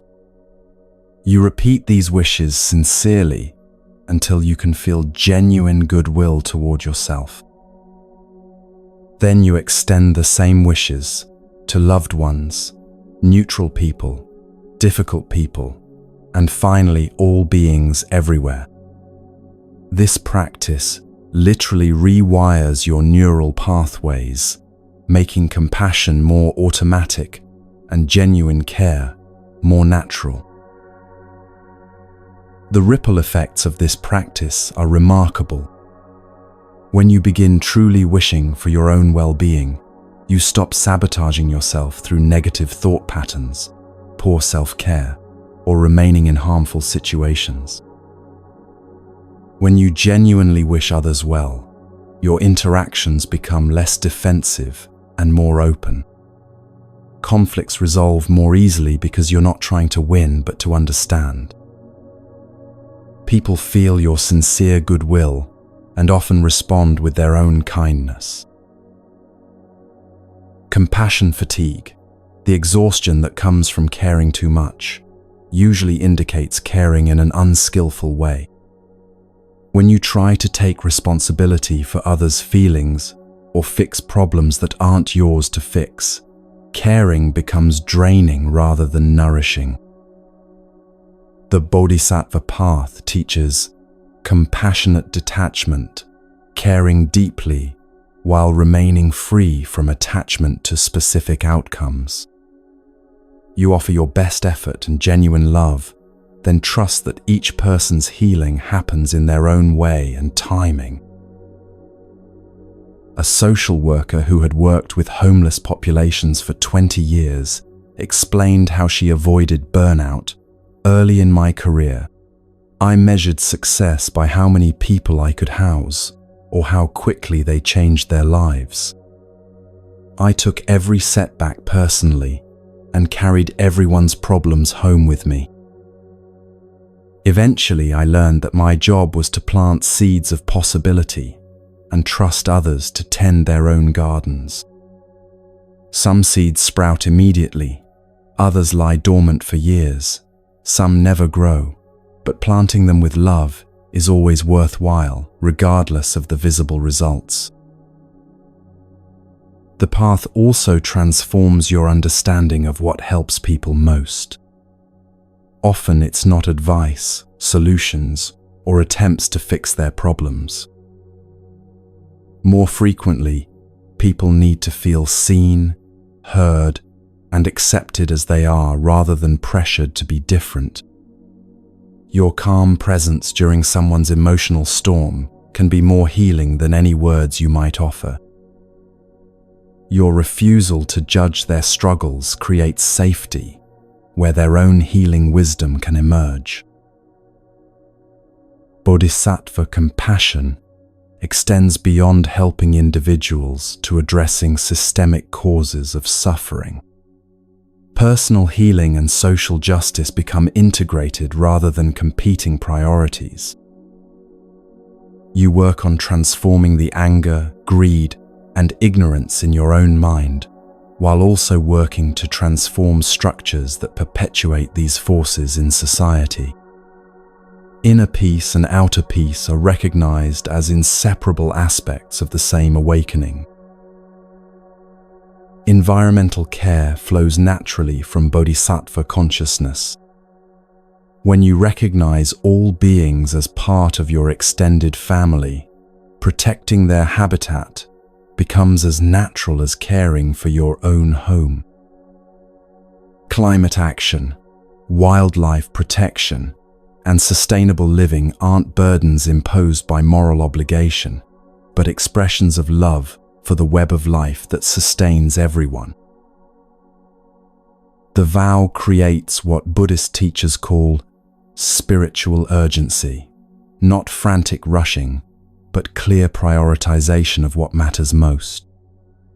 Time becomes precious because you see how much suffering exists and how much healing is possible.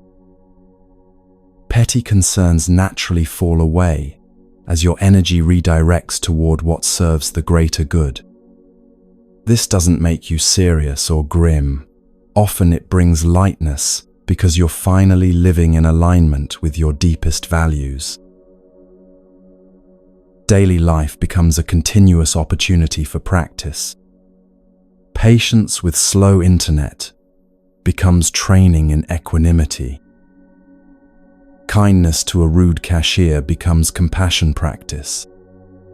Listening to a friend's repeated complaints becomes an exercise in unconditional love. Every interaction offers a chance to strengthen the qualities that serve awakening for yourself and others.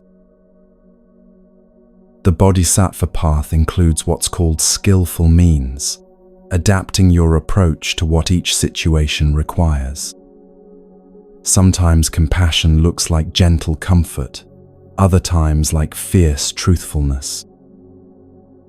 Sometimes it means giving someone exactly what they ask for, other times refusing their request because you see a deeper need. This skillfulness develops through practice, mistakes, and continuous attention to what actually helps rather than what feels good to give. A teacher working with troubled teenagers learned this lesson powerfully. "I thought compassion meant being nice and understanding all the time," she reflected. But some of these kids needed firm boundaries and honest feedback about their behavior.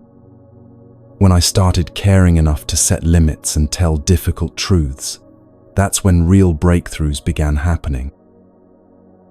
Sometimes the most loving thing you can do is refuse to enable someone's self-destructive patterns. The path requires tremendous courage because it asks you to keep your heart open in a world where suffering is constant and often overwhelming. This isn't naive optimism that pretends everything is fine, but mature wisdom that can face reality fully while maintaining faith in the possibility of transformation. You learn to grieve what's broken while working toward healing, to acknowledge darkness while nurturing light. Ancient texts speak of the Bodhisattva's great vow to return lifetime after lifetime until all beings are liberated. Whether you believe in literal rebirth or not, this vow represents something profound about the scope of genuine compassion. It's not a temporary mood or phase, but a fundamental reorientation of consciousness towards service rather than self-centeredness. This doesn't eliminate personal happiness, but discovers that the deepest happiness comes through contributing to others' welfare. The vow also reveals the ultimate paradox of the spiritual path. The more seriously you take your commitment to serve others, the lighter and more joyful your life becomes. This happens because serving from love aligns you with the natural flow of life rather than swimming against it in pursuit of purely personal goals. You stop wasting energy on petty resentments, competitive comparisons, or endless self-improvement projects. Instead, your energy flows toward what genuinely matters, reducing suffering and increasing well-being wherever possible. Moment by moment, choice by choice, the path unfolds. Each time you choose understanding over judgment, you strengthen compassion, for all beings who struggle with confusion. Each time you offer help without expecting anything in return, you weaken the ego patterns that create separation. Each time you find patience with your own imperfections, you develop the gentle firmness needed to guide others toward their own healing. Tonight, as you rest in the intention to serve, feel how this commitment actually lightens your heart, rather than burdening it. There's profound relief in discovering that your life has meaning beyond personal satisfaction, that your presence in the world contributes to something infinitely larger than your individual concerns. Let this understanding settle into your bones as you sleep, knowing that tomorrow offers countless opportunities to live this ancient and eternally fresh commitment to universal love. The Bodhisattva path isn't a destination you reach, but a direction you face toward greater compassion, deeper wisdom, and more skillful service to the welfare of all beings. Rest in this direction tonight and wake tomorrow ready to take whatever next steps love makes possible.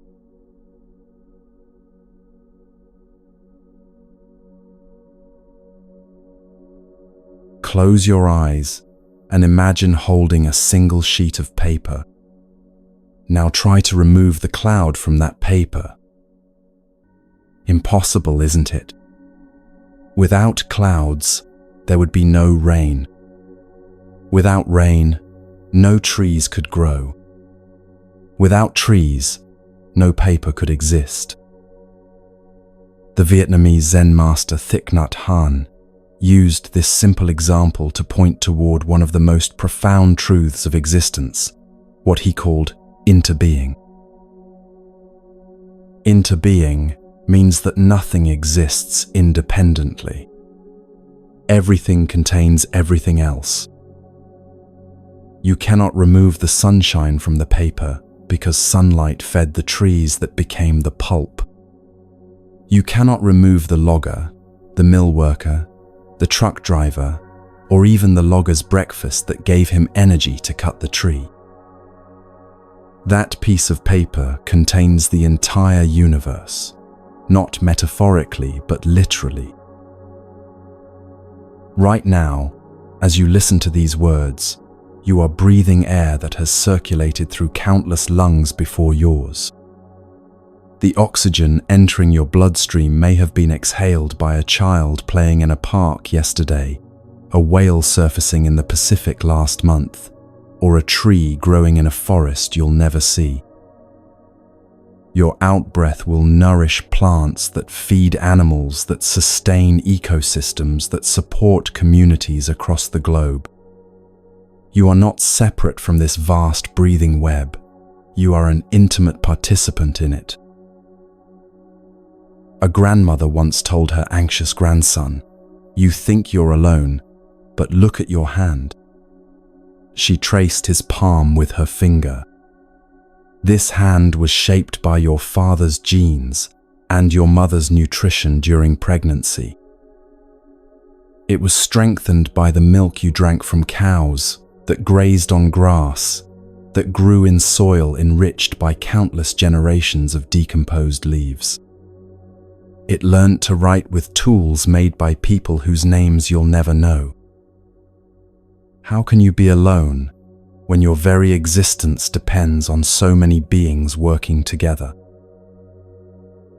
This understanding transforms loneliness from an accurate assessment into a temporary forgetting. When you feel isolated, you're not seeing clearly the vast network of connections that support your existence every moment.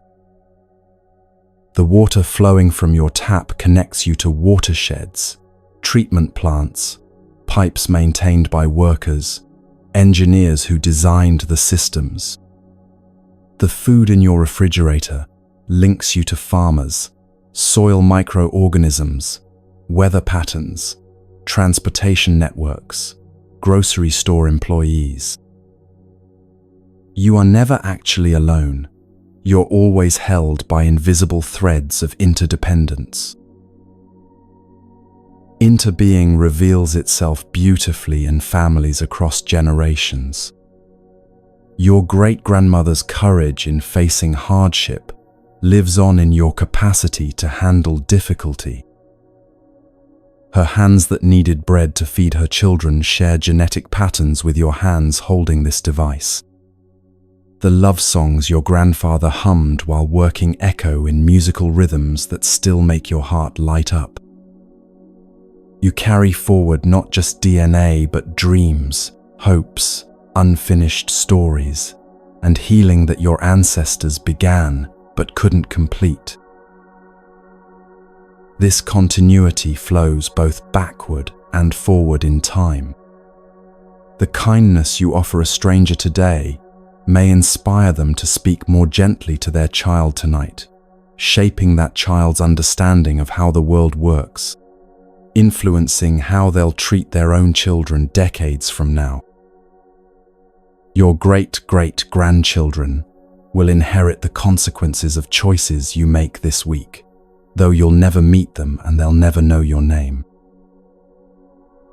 Environmental interbeing becomes obvious when you trace any natural process. The morning dew on your garden connects to evaporation from oceans thousands of miles away. That water has flowed through rivers, nourished countless plants and animals, been drunk by dinosaurs and ancient humans, fallen as snow on mountain peaks, and will continue cycling through the biosphere long after your great-grandchildren are gone. You're not observing nature from outside, your nature observing itself through temporary human form. A marine biologist described her moment of understanding interbeing while scuba diving. I was photographing coral reefs when I suddenly realized that the calcium in my bones came from ancient sea creatures, the salt in my blood matched the ocean's salinity, and the rhythm of my breathing echoed tidal patterns. I wasn't visiting the ocean. I was ocean that had learned to walk on land. The boundary between inside and outside dissolved completely. Cultural interbeing reveals how thoughts and ideas flow between minds across time and space. The language you're thinking in right now evolved through millions of conversations between people who lived and died before you were born. Every word carries traces of all the contexts where it's been used, all the emotions it's expressed, all the understanding it's conveyed. Your personal thoughts arise from this vast collective inheritance of human meaning-making.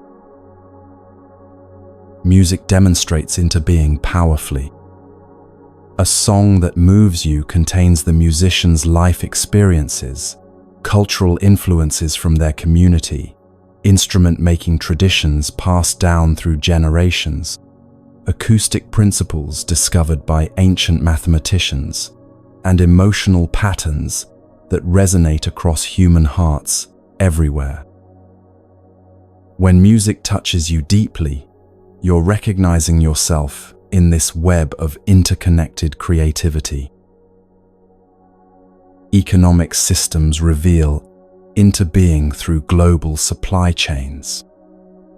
The device you're using contains rare earth minerals mined by workers whose lives intersect with yours through these technological connections.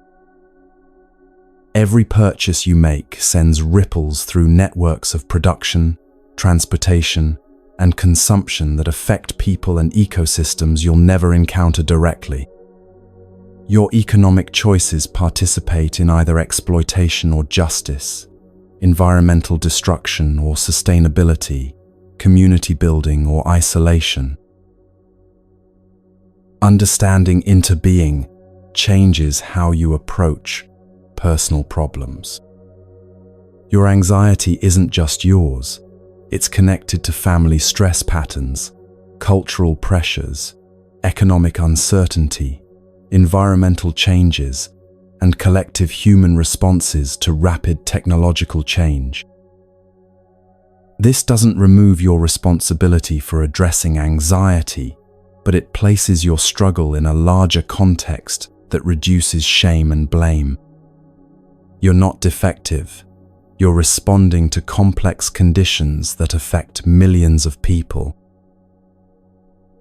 Healing happens through interbeing as well.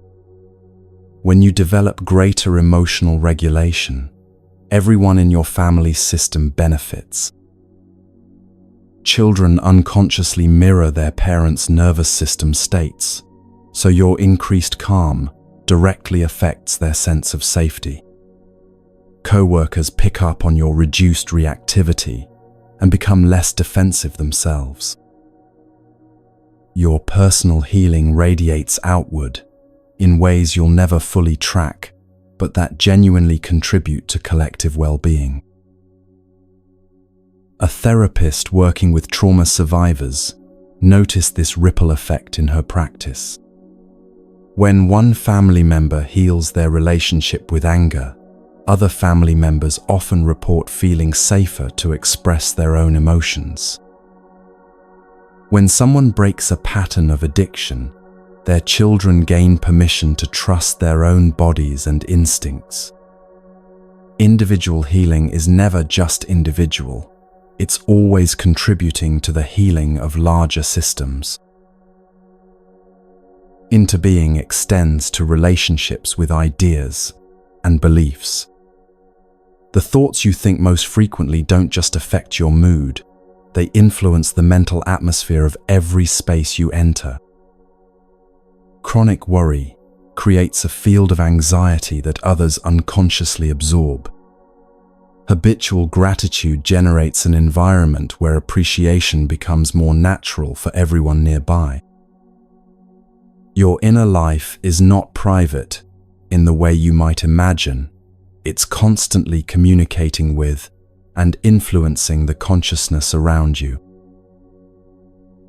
This understanding brings both tremendous responsibility and profound support. Responsibility, because you realize that everything you think, say, and do matters more than you might have imagined. Support, because you recognize that you're always receiving help from countless sources, seen and unseen, known and unknown. The very atoms in your body were forged in stellar furnaces billions of years ago. Ancient stars died so that you could exist. Grief takes on new meaning through interbeing. When someone you love dies, their physical form dissolves back into the elements from which it arose, but the love they gave, the wisdom they shared, the healing they accomplished continues, flowing through everyone their life touched. You carry them forward not just in memory, but in the actual changes their presence made in your consciousness. Death becomes transition rather than termination, a change of form rather than elimination of essence. Interbeing also reveals the futility of trying to save yourself while abandoning others. Your well-being and everyone else's are so intimately connected that genuine self-care naturally becomes care for the whole. You can't find lasting peace while ignoring others' suffering, because their pain and your peace arise from the same interconnected conditions. This isn't moral obligation, but practical wisdom. You're all breathing the same air, sharing the same planet, participating in the same web of existence. Children understand interbeing intuitively before adults teach them to see themselves as separate. A young child naturally shares food, includes others in play, and feels upset when anyone is hurt. This isn't naive idealism, but accurate perception of how things actually work. Adults often call this growing out of such childish behavior, but Buddhist wisdom suggests growing back into the clear, seeing that recognizes fundamental interconnection. Prayer and meditation become different when understood through interbeing. You're not sending thoughts to some distant deity or trying to fix yourself in isolation. You're participating in the vast field of consciousness that connects all beings, adding your intention for healing and peace to the collective pool of wisdom and compassion. Your inner peace becomes a gift to the whole, just as others' spiritual practice supports your own journey without your conscious awareness. Technology creates new forms of interbeing in modern life. Information flows instantly across continents, allowing real-time connection between minds that might never meet physically. Global communication networks mirror the neural networks in your brain and the mycelial networks connecting forest root systems. The same patterns of interconnection express themselves at every scale, from cellular to cosmic. A programmer working on artificial intelligence systems had a profound realization about interbeing. I was designing neural networks when I suddenly understood that my own thoughts emerge from billions of interconnected neurons, just like collective intelligence emerges from billions of interconnected humans. Individual consciousness and collective consciousness aren't separate phenomena. They're the same process operating at different scales. My personal awareness is humanity thinking through one particular node in the network. Seasonal changes demonstrate interbeing through natural cycles. The leaves falling outside your window will decompose into soil that feeds next spring's growth. Nothing is wasted. Nothing is truly lost. Everything transforms into something else within the vast recycling system of existence. Your own life participates in cycles much larger than your individual biography, contributing to processes that began before you were born and will continue after your death. This perspective brings tremendous peace to questions about life's meaning and purpose. You don't have to justify your existence or earn your place in the world. You're already an integral part of the universe's creative unfolding, as essential as every star, every tree, every grain of sand. Your presence changes everything simply by being present, just as removing any single thread would alter the entire fabric. Tonight, as you rest in this understanding, feel how held you are by the vast web of existence. The bed supporting your body connects you to trees that grew in forests, to workers who harvested and milled them, to the earth that nourished their growth. The air you breathe connects you to every other breathing being on the planet. Your dreams tonight will draw from the collective pool of human imagination, just as your rest will contribute to the planet's rhythm of activity and restoration. You are not a separate individual struggling alone in an indifferent universe. You are the universe experiencing itself through your unique perspective, as intimately connected to the whole as a wave is connected to the ocean. Rest in this belonging, and let it remind you of what you've always known but sometimes forget, that love is not something you have to earn but something you are, woven into the very fabric of existence itself.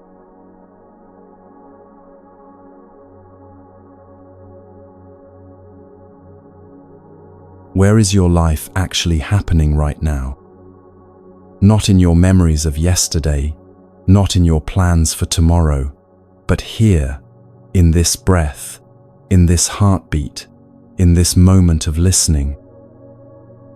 Most people spend so much time thinking about life that they miss actually living it. The present moment isn't just another experience among many. It's the only place where life can be touched, where peace can be found, where wisdom can emerge.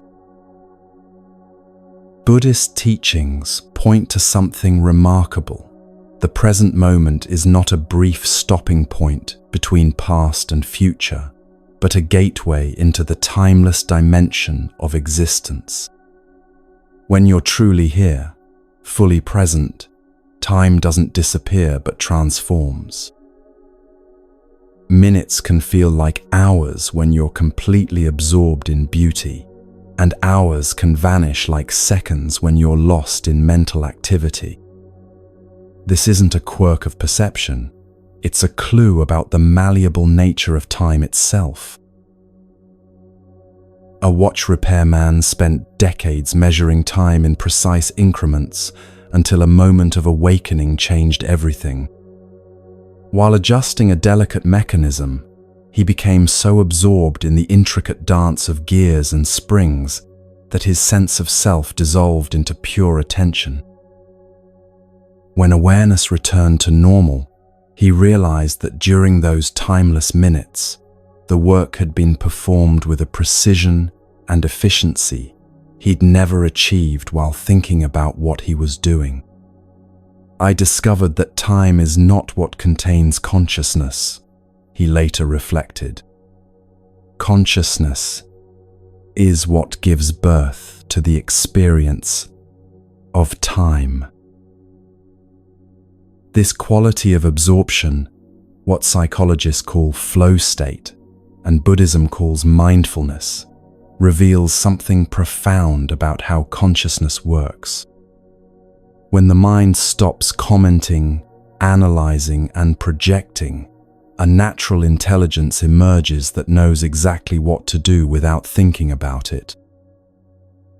Athletes call it being in the zone, artists call it inspiration, and spiritual practitioners recognize it as the mind's original nature before it gets clouded with unnecessary mental activity. Your body exists only in the present moment. It cannot breathe yesterday's air or feel tomorrow's sunshine. Every sensation, every movement, every biological process happens now. When you align your attention with your body's natural presence, something remarkable occurs. The restless mind begins to settle, like sediment in still water. This isn't because you're forcing anything, but because you're finally working with the natural direction of life rather than against it. Try this right now. Feel your feet touching the ground beneath you. Notice the weight of your body resting wherever you are. Sense the air touching your skin, the rhythm of your breathing, the subtle aliveness that animates your physical form. For just these few moments, you're not thinking about your body, you're being your body. This shift from thinking about experience to being present with experience is the essence of mindfulness practice. The present moment contains everything you need to know about how to live. When you're walking contains complete instructions for balance, coordination, and forward movement. When you're listening naturally guides you toward what deserves attention and what can be released. When you're speaking, presence helps you find words that heal rather than harm, connect rather than separate.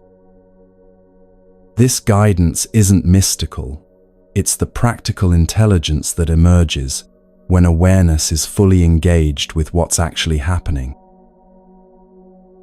Worry demonstrates how living outside the present moment creates unnecessary suffering. What are you worried about right now? Notice that whatever it is, it's not actually happening in this moment. Worry is always about potential future problems or unresolved past situations.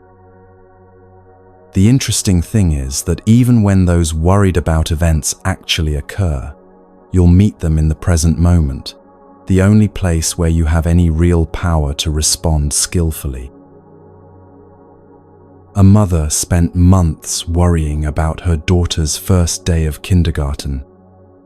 She imagined tears, clinging, separation anxiety, academic struggles. When the day finally arrived, her daughter skipped happily into the classroom and waved goodbye with excitement. The mother realized she had suffered through hundreds of imaginary first days that never happened, while the actual first day was completely different from anything she had projected. I learned that worry is experiencing pain that doesn't exist in service of problems that may never happen, she laughed. Present moment awareness reveals the difference between pain and suffering. Pain happens now, a headache, a disappointment, a physical injury. Suffering happens when the mind creates stories about pain. This will never end. I can't handle this. Why me? The stories exist only in mental activity, but they feel completely real when you're caught in them. Returning to the present moment doesn't eliminate pain, but it often dissolves the suffering that surrounds pain. Zen meditation teaches just sitting, being present without trying to achieve any particular state or experience. You're not sitting to become enlightened, to feel peaceful, or to stop thinking. You're sitting to practice being completely where you are without wanting to be somewhere else. This sounds simple, but it challenges every habit of the restless mind that always wants to be doing something, going somewhere, becoming someone different. The beauty of just sitting is that it reveals your natural state when you stop trying to improve it. Underneath all the mental activity, there's already stillness. Beneath all the emotional turbulence, there's already peace. Hidden within all the confusion, there's already clarity. You don't have to create these qualities. You just have to stop covering them up with unnecessary mental noise. Present moment awareness transforms ordinary activities into spiritual practice. Washing dishes becomes meditation when you feel the warm water. Notice the texture of soap bubbles. Hear the gentle clinking of plates. Walking becomes prayer when you sense each step connecting with the earth. Feel the air moving around your body. Appreciate the simple miracle of locomotion. Eating becomes communion when you taste each bite fully. Acknowledge the plants and animals that gave their lives for your nourishment. Feel gratitude for the sun and rain that made growth possible. A busy executive discovered this during a particularly stressful week. Instead of gulping coffee while checking emails, she decided to drink 1 cup mindfully. She noticed the warmth of the mug in her hands, the rich aroma rising with the steam, the complex flavors unfolding on her tongue. Those 5 minutes of presence gave her more refreshment than any of the hurried coffee she'd consumed that week. I realized I'd been drinking caffeine but not actually drinking coffee, she said. When I became present with the experience, it nourished me in ways I'd forgotten were possible. The gateway quality of the present moment becomes clear when you notice how solutions emerge from presence rather than thinking. How many times have you struggled with a problem through mental effort, only to have the answer appear when you stopped trying so hard? In the shower, on a walk, while gardening, insights often arrive when the mind is present with simple activities rather than grinding on complex issues. This isn't coincidence. It's how consciousness naturally works when it's not interfering with itself. Relationships deepen through present moment connection. When you're truly present with someone, not planning what to say next, not judging what they're sharing, not trying to fix their problems, something profound happens. They feel seen, heard, met at a level that goes beyond words. Your presence becomes a gift that allows them to relax, open up, reveal their authentic self rather than their defended persona. The most healing conversations often contain more presence than content. Children are natural masters of present moment awareness until adults teach them to live in psychological time.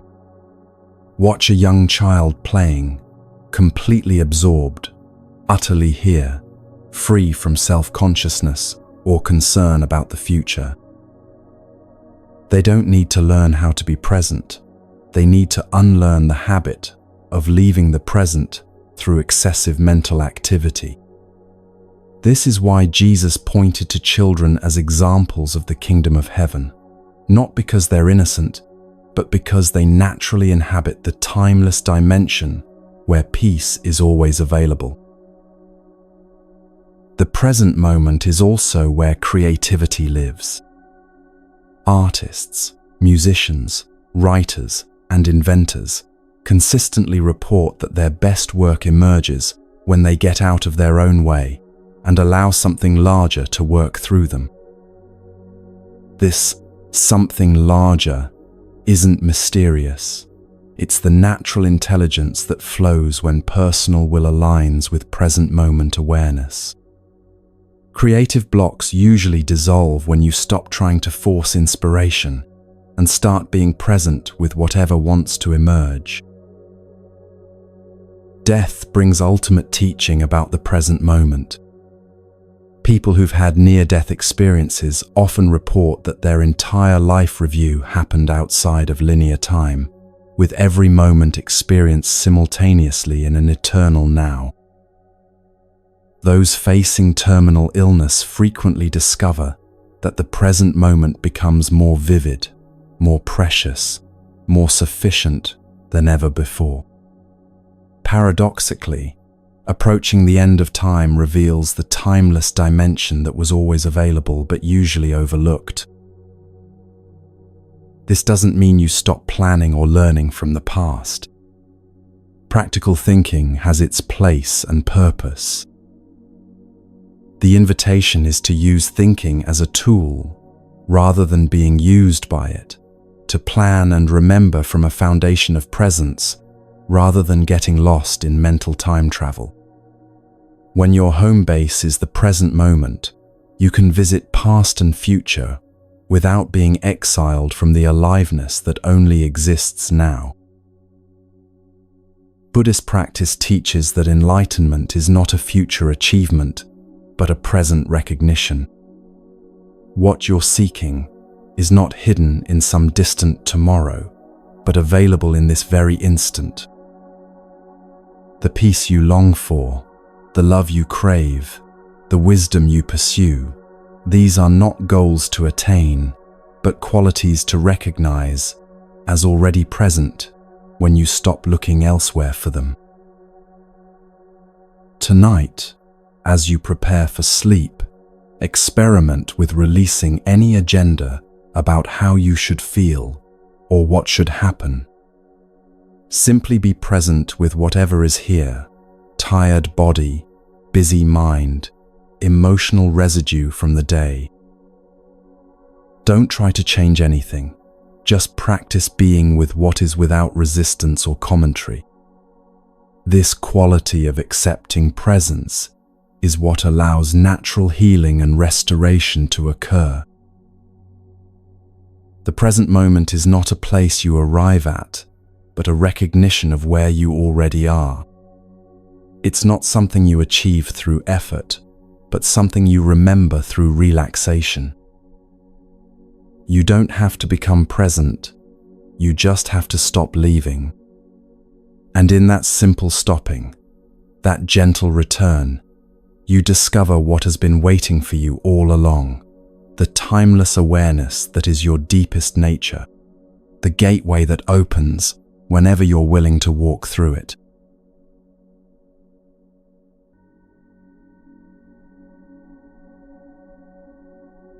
What is the sound of one hand clapping? Your mind probably just tried to solve that question, didn't it? Maybe you imagined air moving through fingers, or thought about whether one hand could create sound at all. This is exactly what Zen koans are designed to reveal, how automatically the mind rushes to figure things out, even when figuring out isn't what's being asked for. Zen koans are not riddles waiting to be solved, or puzzles with clever answers hidden inside them. They're more like spiritual dynamite, designed to blow apart the conceptual frameworks that keep you trapped in mental loops. For over 1,000 years, these paradoxical questions and impossible statements have been used to exhaust the thinking mind so completely that something deeper can finally emerge. A student once came to Master Joshu and asked, "Does a dog have Buddha nature?" Joshu replied simply, "Mu," which means no or nothing. For months, the student wrestled with this response, trying to understand what it meant philosophically, theologically, logically. The harder he thought, the more confused he became.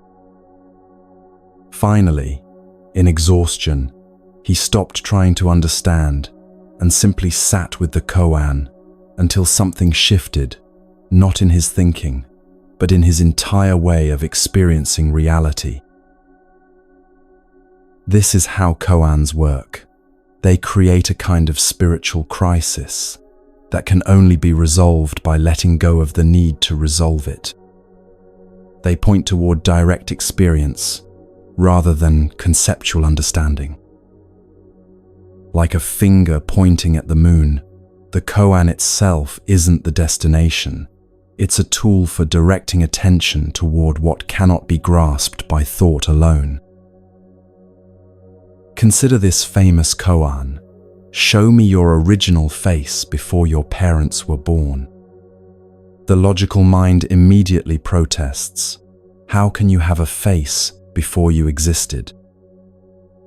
But the koan isn't asking for biological information or metaphysical speculation. It's pointing toward the awareness that's reading these words right now, the consciousness that was never born and will never die, that doesn't depend on your personal history for its existence. This awareness has no features, no characteristics, no beginning or end. It's like space itself, always present, never findable as an object. Right now, as you listen to these words, something is aware of the listening. What is that something? Can you locate it? Can you describe it? Can you find where it begins or ends? This isn't a philosophical question, but an invitation to direct investigation of your own immediate experience. A modern teacher was working with a student who kept asking intellectual questions about enlightenment. What does it feel like? How do you know when it happens? What are the signs? Finally, the teacher picked up a glass of water and threw it at a nearby wall. As the glass shattered, he asked, "Did you hear that sound with your mind or with your ears?" The student paused, realizing that hearing happened immediately, directly, without any mental process involved. "That's how enlightenment works," the teacher said gently. "Not through thinking about it, but through direct contact with reality. Koans reveal how much energy we waste trying to understand life instead of living it. You don't need to understand breathing to breathe, walking to walk, or loving to love. These activities happen through direct engagement, not conceptual analysis. Similarly, peace, wisdom, and freedom aren't problems to be solved, but realities to be recognized through immediate experience. The Koan tradition emerged from a profound insight. Intellectual understanding often becomes an obstacle to genuine realization. Students would study Buddhist philosophy for years, memorizing texts and debating concepts, while missing the simple truth that was always present. Zen masters began using these impossible questions to short-circuit the analytical mind and point directly toward what lies beyond all concepts. Two hands clap, and there is a sound. What is the sound of one hand? This classic koan by Master Hakuin isn't asking for acoustic analysis. It's pointing toward the ground of being from which all dualities arise, the source that exists before one and two, before sound and silence, before question and answer. When you stop trying to solve it and start being present with the mystery it represents, something remarkable happens. The koan begins to solve you. Working with koans traditionally involves sitting with them for months or even years, not to arrive at a correct answer, but to let them transform your relationship to not knowing. Most people are uncomfortable with uncertainty and rush to fill gaps in understanding with theories, beliefs, or borrowed knowledge.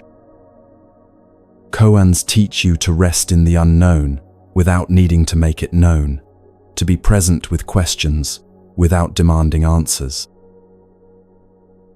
This comfort with not knowing becomes practical wisdom in daily life.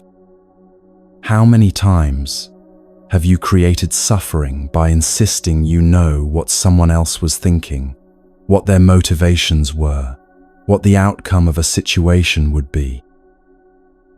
Koan practice develops what Zen calls don't know mind, a humble openness that can respond to reality as it actually is rather than as you imagine it to be.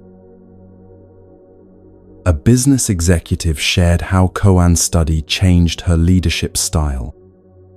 "I used to feel like I had to have answers for everything," she reflected.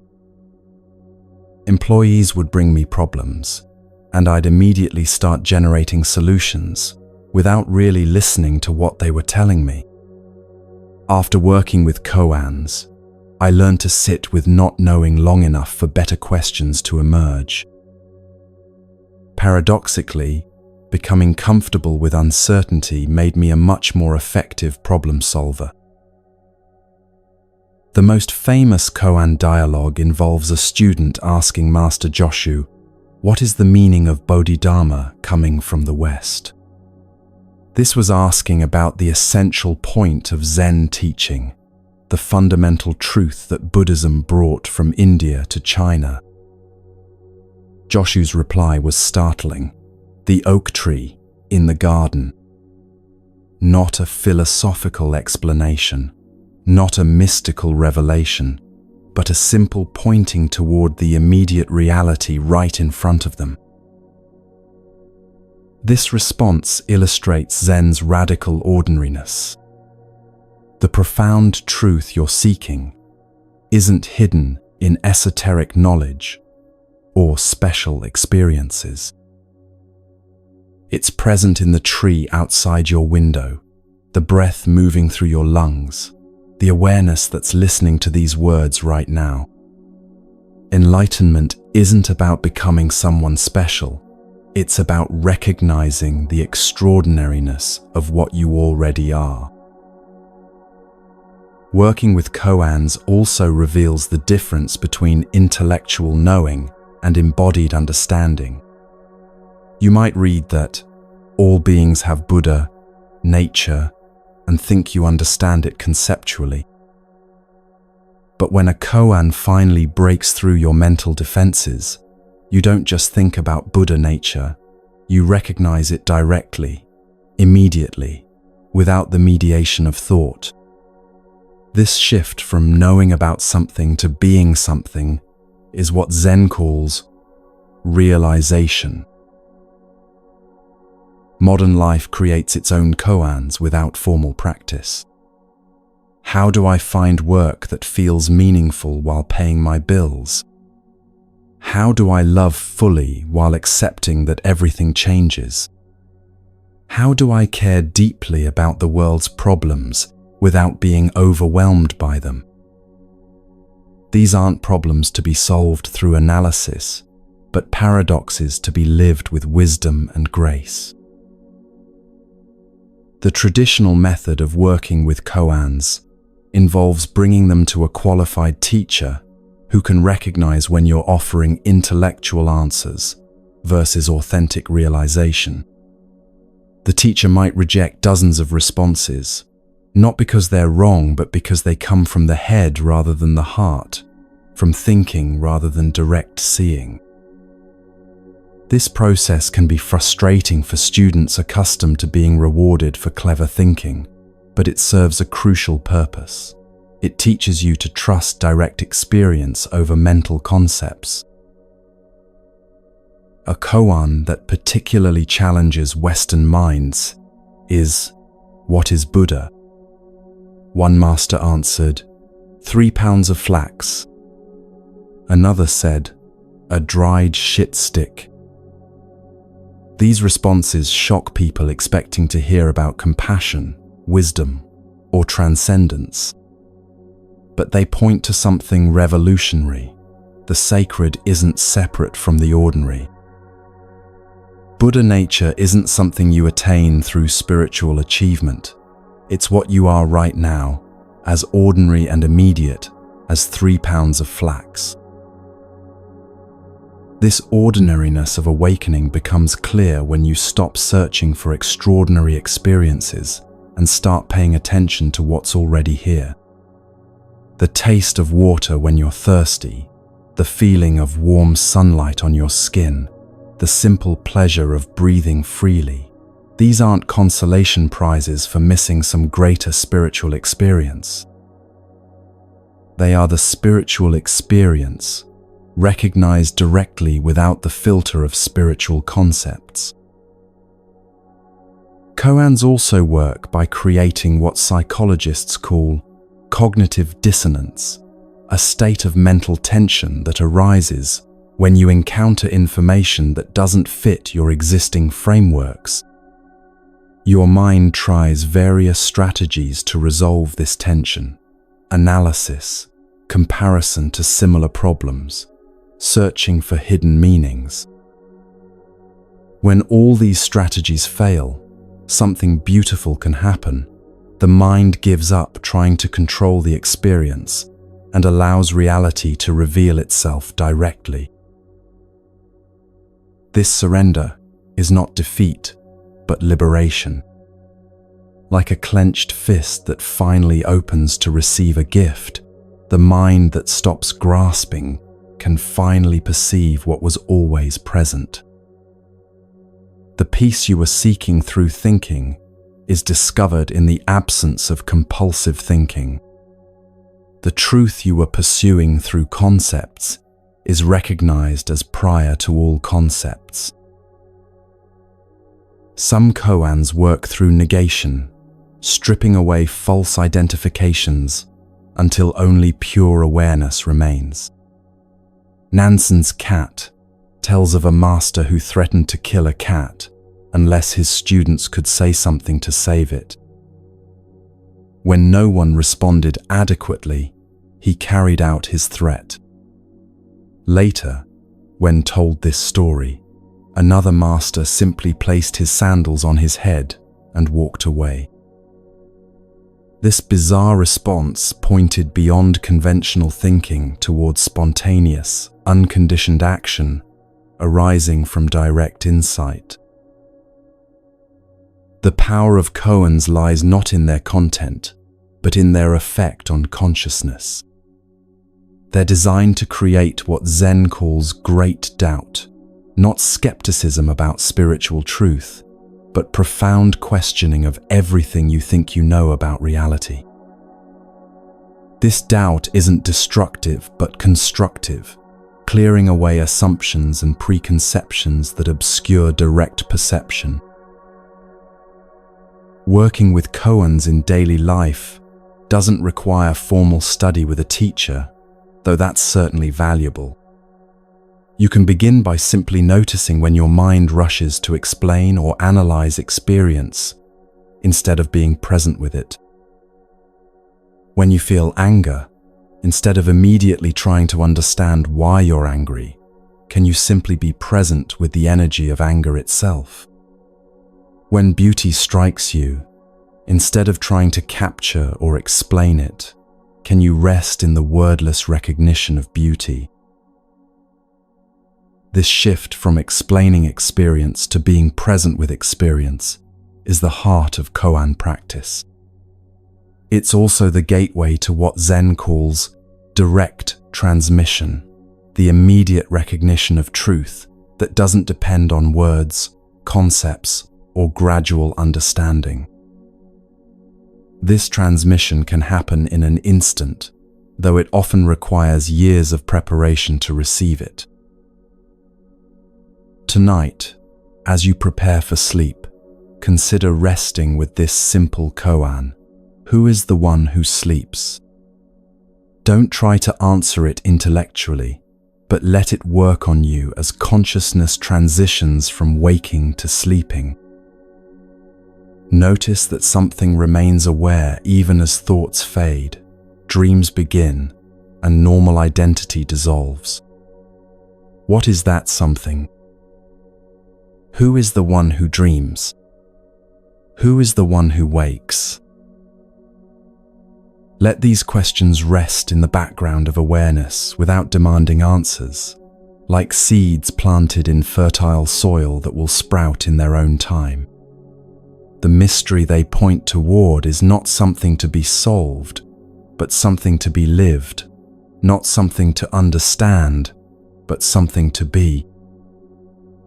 Rest in this living mystery and let it teach you what thinking never could, the direct, immediate, wordless recognition of what you've always been beneath all the concepts and stories about who you think you are.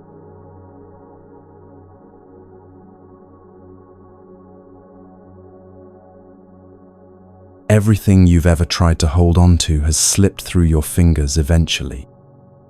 The job you thought would last forever ended. The relationship you believed was permanent, changed, or dissolved. Even your own body is constantly transforming, every cell replacing itself, every breath different from the last, every moment of consciousness arising fresh and then passing away. Most people experience this universal truth as a source of anxiety, but Buddhist wisdom reveals it as the very foundation of freedom. Impermanence isn't a flaw in the design of existence. It's the creative principle that makes all growth, healing, and transformation possible. The same force that eventually takes away what you love is the force that brought it to you in the first place.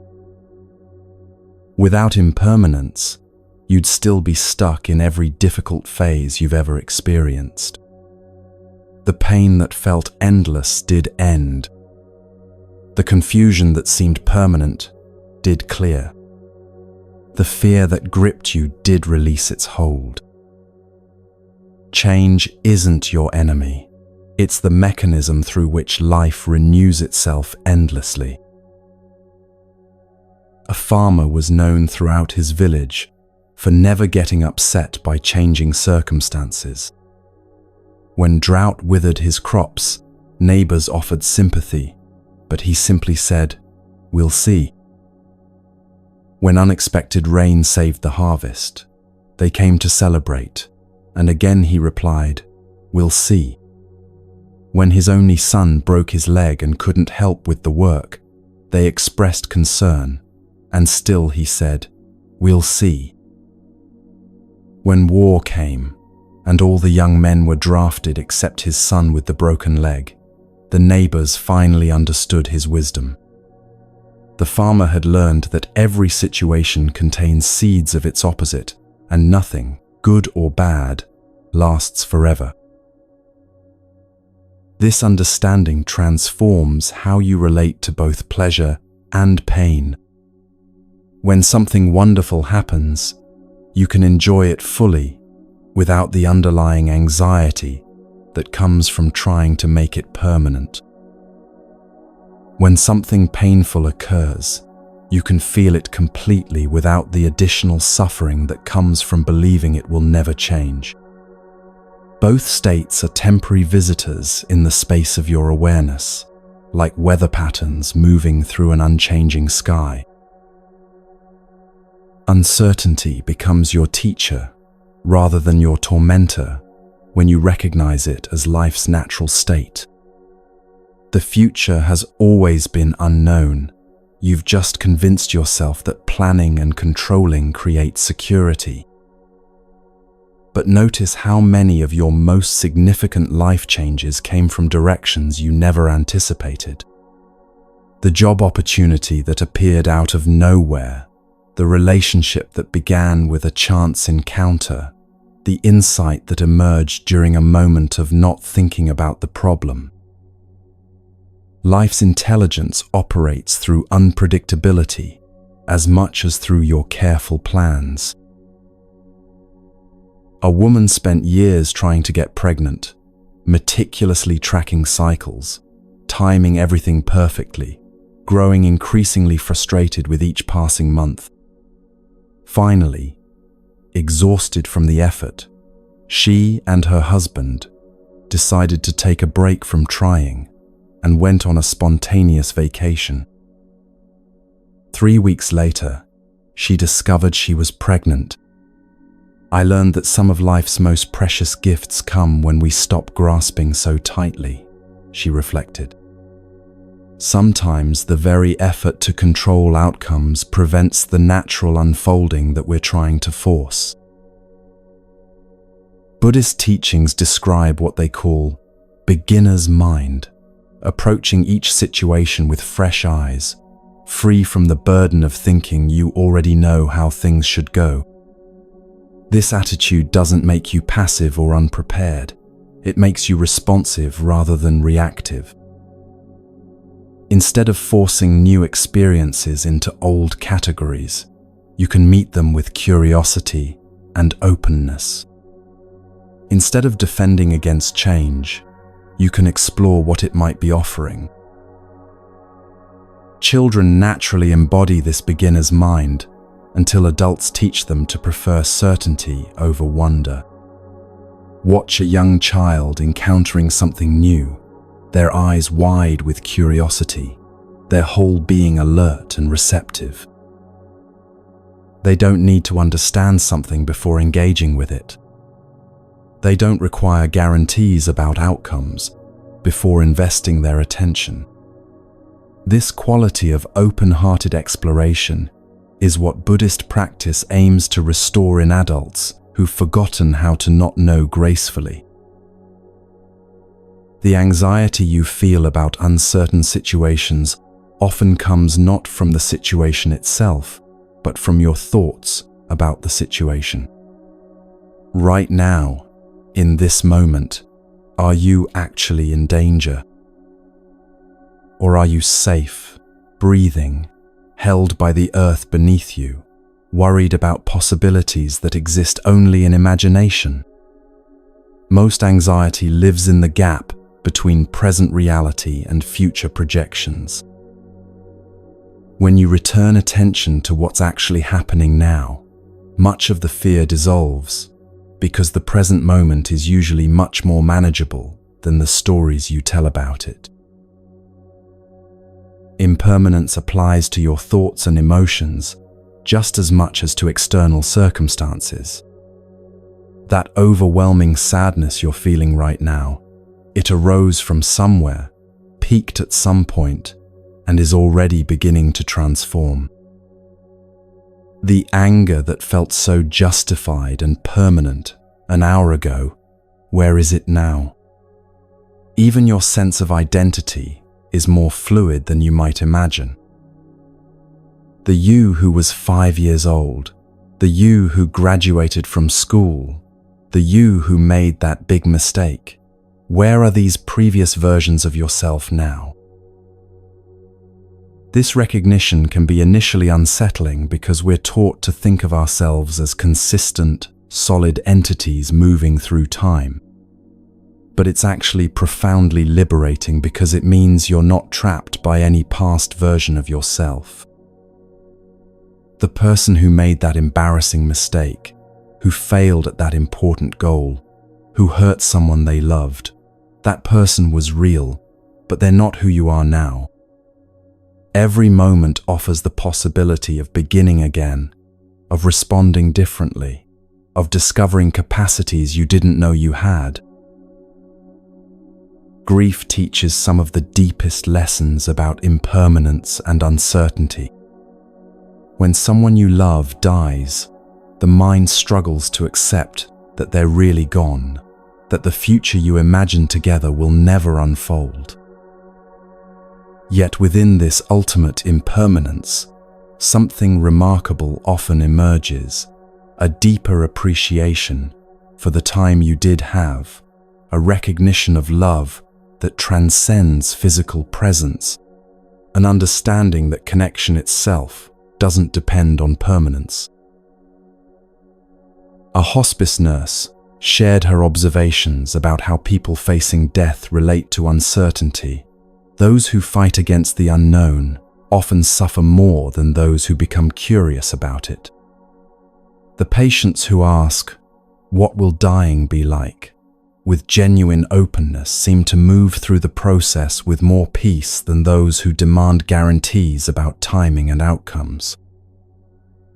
Somehow, embracing the mystery creates space for grace to enter.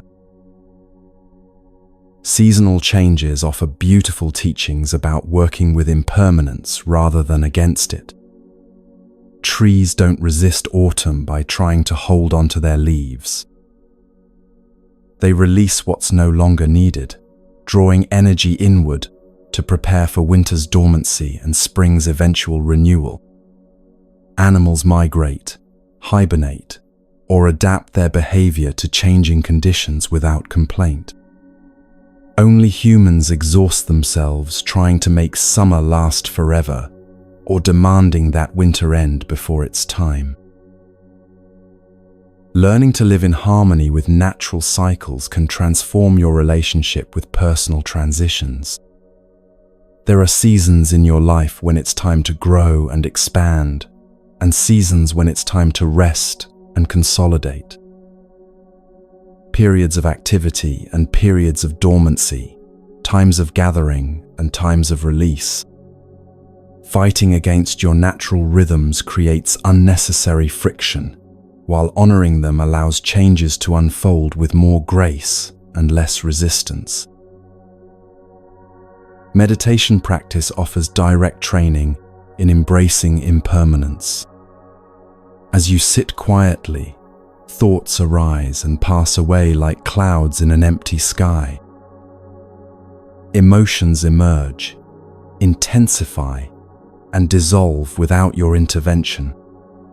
Physical sensations appear, shift, and disappear.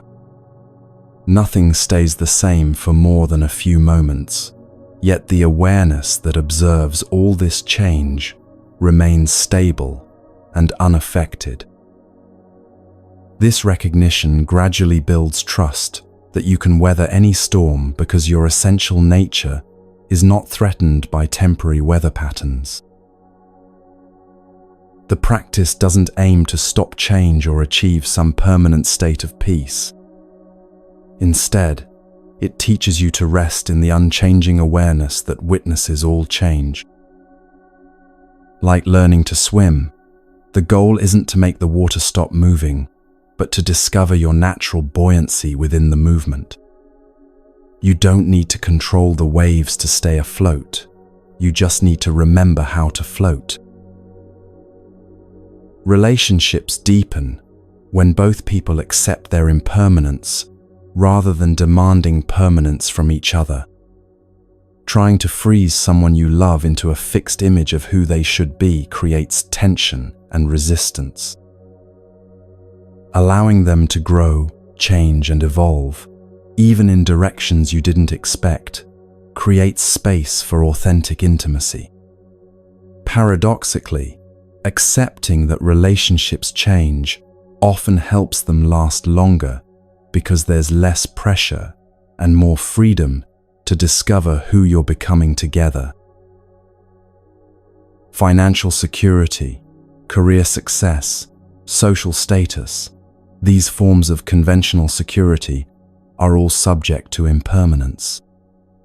People who build their entire sense of well-being on such external foundations often experience deep anxiety because some part of them knows how fragile these supports actually are. Buddhist wisdom points toward a different kind of security, the security that comes from knowing you can adapt to whatever changes life brings. This flexibility becomes your true wealth, more valuable than any external possession because it can never be taken away. Uncertainty also contains infinite creative potential. If everything were predetermined and predictable, there would be no room for growth, discovery, or surprise. The space of not knowing is where new possibilities can emerge, where insights can arise, where life can surprise you in wonderful ways. Every great innovation, artistic breakthrough, or personal transformation began in the fertile uncertainty of not knowing what would happen next. A scientist who made groundbreaking discoveries late in her career reflected on her relationship with uncertainty. Early in my research, I was terrified of not knowing the answers. I wanted every hypothesis confirmed, every variable controlled. But my most significant findings came when I became comfortable with genuine mystery, when I could ask questions without needing immediate answers. The unknown stopped being a problem to solve and became a space to explore. This comfort with mystery extends to the biggest questions of existence. What happens after death? Why does suffering exist? What's the ultimate purpose of life? Instead of demanding definitive answers to these questions, you can learn to live creatively within the mystery they represent. The not knowing becomes part of the adventure rather than an obstacle to enjoying the journey. Tonight, as you prepare for sleep, consider what you might be trying to hold on to that's ready to be released.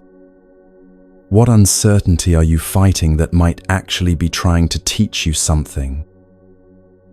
What change are you resisting that might be life's way of creating space for something new to emerge? Rest in the knowledge that the same impermanence that eventually takes everything away is also what brought you every joy, every learning, every moment of beauty you've ever experienced. Let your sleep itself become practice in letting go, releasing the day's concerns, the need to control tomorrow's outcomes, the demand that life conform to your expectations. Trust the natural intelligence that knows how to rest, how to dream, how to restore your energy without your conscious management. This same intelligence that guides your sleep is what you can learn to trust in all of life's transitions. You are not a solid thing trying to survive in a world of change. You are change itself, temporarily expressing as human form, dancing with the eternal rhythm of arising and passing away. Rest in this dance tonight, and wake tomorrow more willing to move with life's natural flow rather than against it.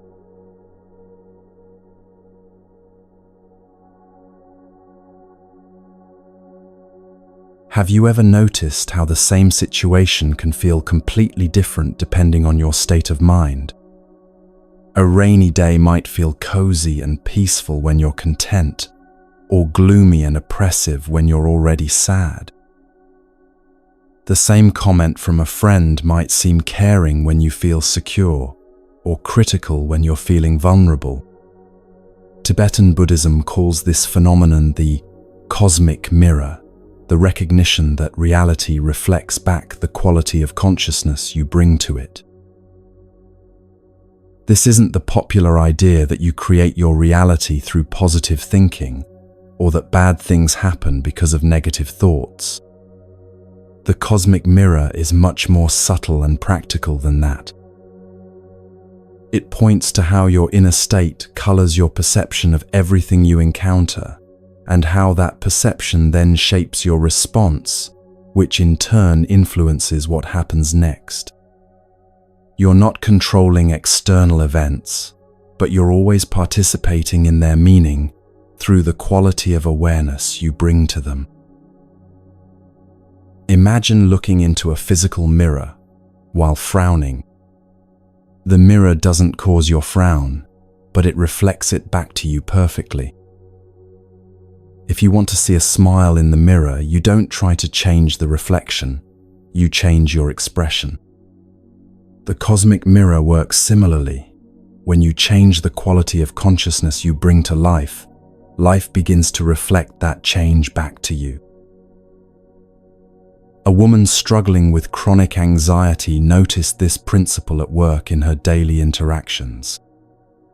When she approached conversations feeling defensive and expecting criticism, people often seemed cold or judgmental in response.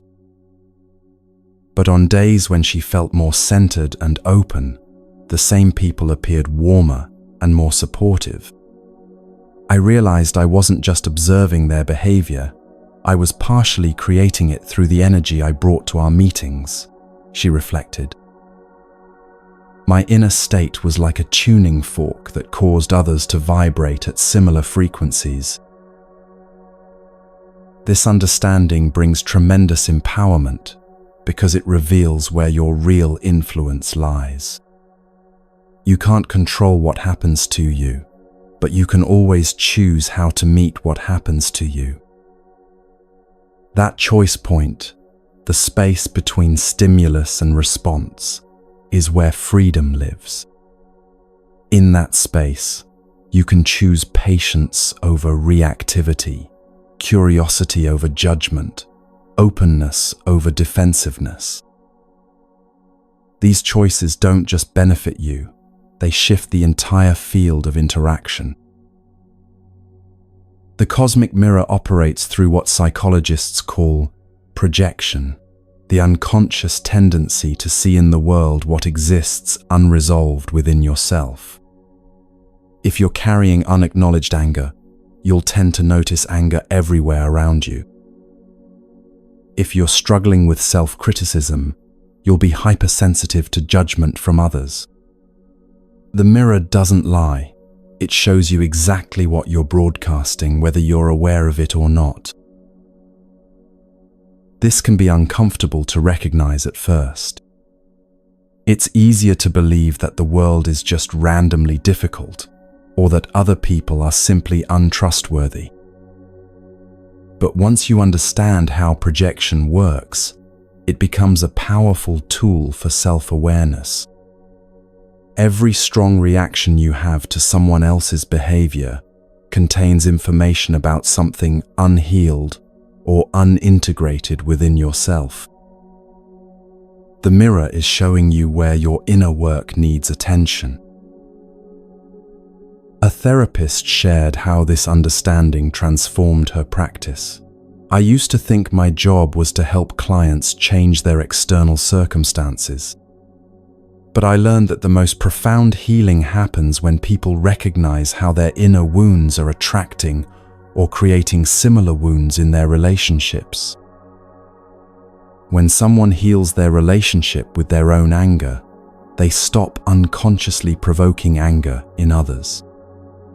When they make peace with their own vulnerability, they stop attracting people who exploit weakness. The cosmic mirror also reflects positive qualities back to you. When you cultivate genuine compassion within yourself, you begin to notice and attract more compassionate people. When you develop inner peace, peaceful situations seem to arise more naturally in your life. This isn't magic, it's the natural result of becoming a vibrational match for what you've developed internally. Tibetan teachings describe this as the interplay between your inner weather and the outer weather of circumstances. Just as atmospheric conditions influence each other across vast distances, your internal emotional climate interacts with the psychological climate of everyone you encounter. Storms create more storms, but calm centers can also spread their influence outward, creating pockets of peace in chaotic environments. This understanding transforms how you approach difficult relationships. Instead of trying to change the other person or waiting for them to behave differently, you can focus on what you're contributing to the dynamic. Are you meeting their anger with more anger? Their fear with your own defensiveness? Their criticism with reactive justification? When you change your part of the pattern, the entire relationship system must reorganize around your new way of being. A man who had been estranged from his critical father for years decided to experiment with this approach. Instead of bracing for judgment during their conversations, he practiced staying open and curious about his father's perspective. Rather than defending against criticism, he listened for the concern underneath it. Gradually, his father's tone began to soften, and their relationship developed a warmth that had been missing for decades. I realized that my defensiveness had been creating exactly the kind of distance I was complaining about, he said. The cosmic mirror operates in your relationship with yourself as well.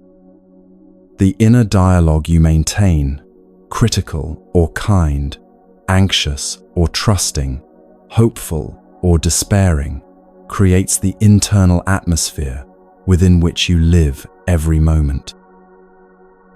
This inner environment profoundly affects your health, creativity, relationships, and overall life experience. Learning to speak to yourself with the same compassion you'd offer a good friend begins to shift the entire quality of your existence.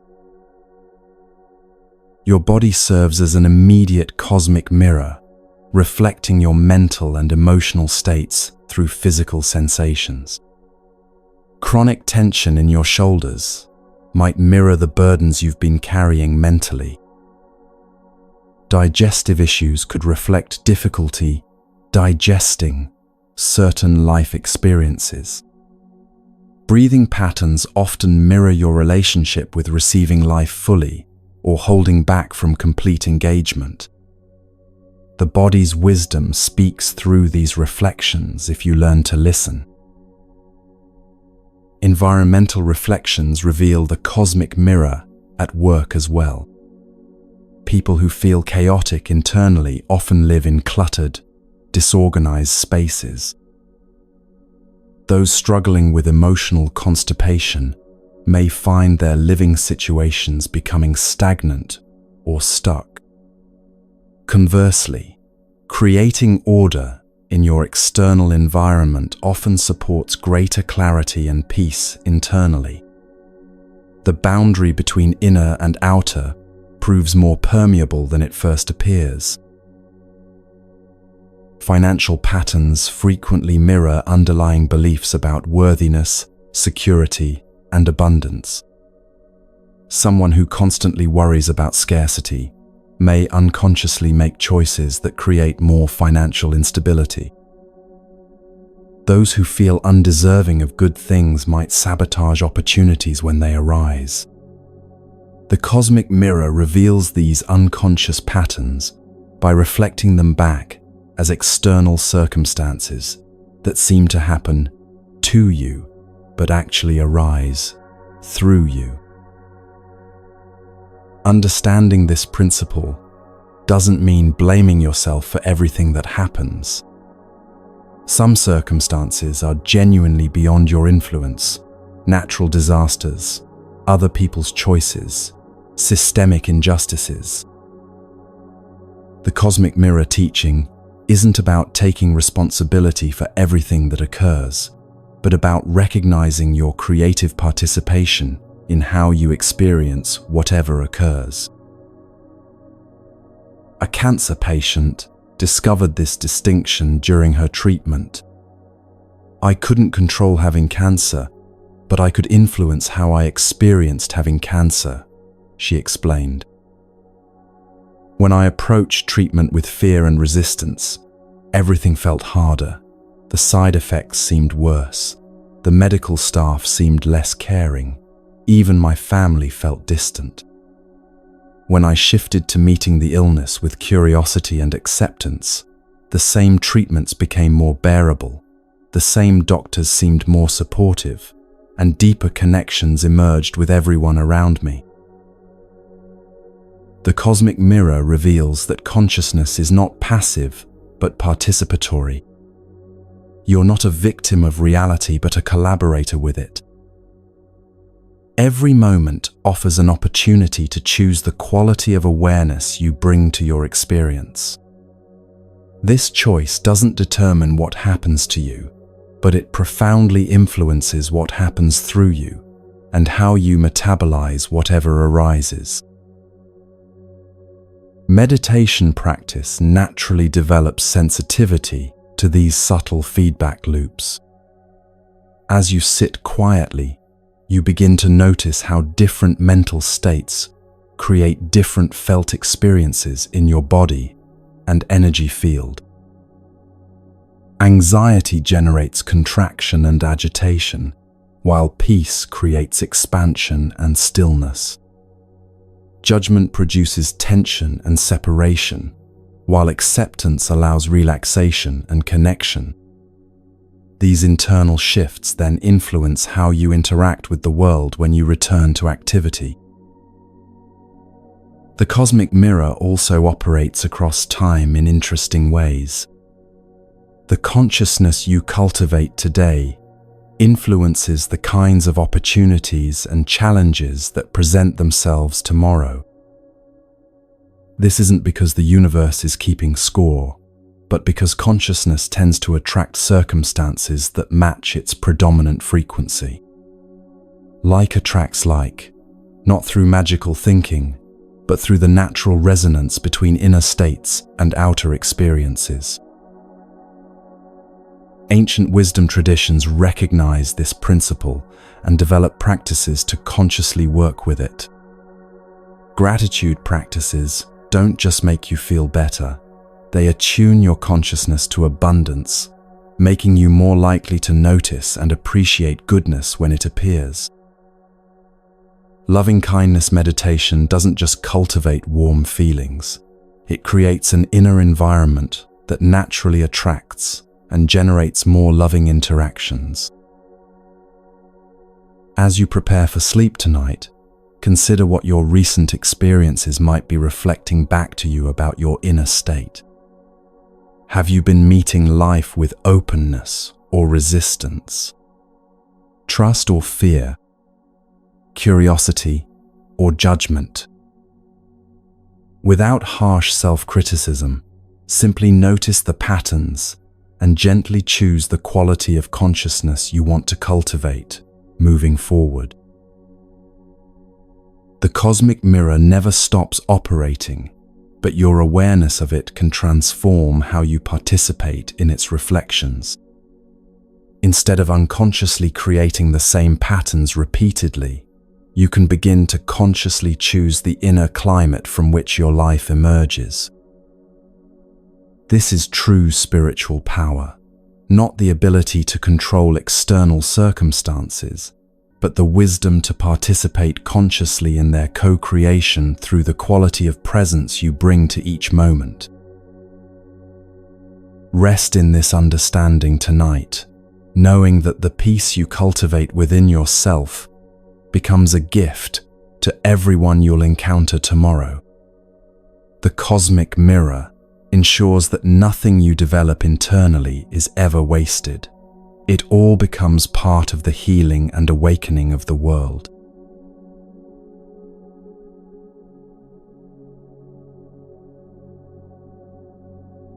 There's a difference between trying harder and trying better.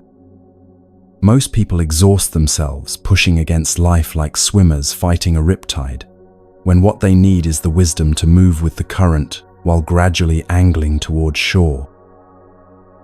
Buddhist teachings call this right effort, not the effortless ease of doing nothing, but the skillful energy that accomplishes much while creating little friction. Right effort isn't about forcing outcomes through willpower or grinding through obstacles with determination alone. It's the quality of energy that emerges when your actions align with wisdom rather than desperation, when you're moving towards something meaningful rather than running from something feared. Like water finding its way downhill, right effort follows the path of natural flow while steadily reaching its destination.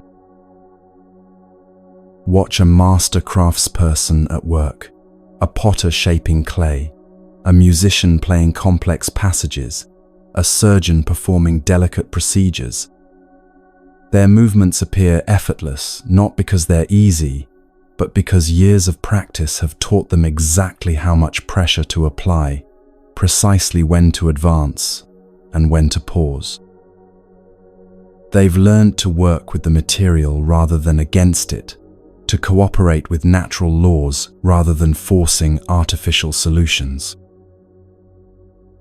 A young martial artist was frustrated by his lack of progress, despite training harder than anyone else in the dojo.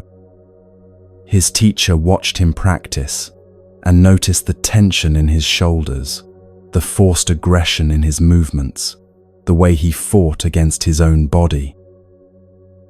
"You're using the effort of conflict," the teacher observed gently. "Try the effort of dance instead." When the student learned to move with fluid precision rather than rigid force, his skills improved dramatically while his exhaustion decreased. This principle applies to every area of life. Relationships flourish under the right effort of patient attention, rather than the forced effort of trying to change someone. Creative projects develop organically through consistent, gentle engagement, rather than sporadic bursts of intense pressure. Even healing happens more readily when you support your body's natural recovery processes, rather than demanding immediate results through aggressive interventions. Right effort includes knowing when to act and when to rest.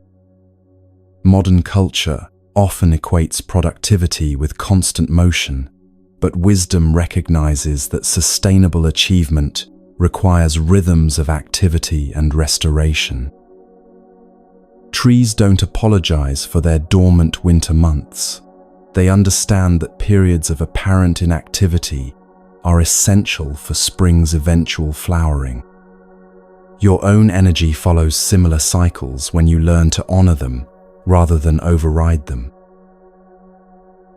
The Buddhist path describes 4 aspects of right effort: preventing harmful states that haven't arisen, abandoning harmful states that have arisen, cultivating beneficial states that haven't yet developed, and maintaining beneficial states that are already present. This isn't about moral perfection, but about practical wisdom, recognizing which mental and emotional patterns serve your well-being and which create unnecessary suffering. Preventing harmful states requires what you might call upstream thinking, paying attention to the conditions that typically lead to destructive patterns before those patterns fully manifest. If you know that skipping meals makes you irritable, eating regularly becomes a form of right effort. If you've noticed that certain news sources increase your anxiety, without improving your ability to respond helpfully to world events, limiting exposure becomes skillful action. Small preventive measures often eliminate the need for major corrective efforts later.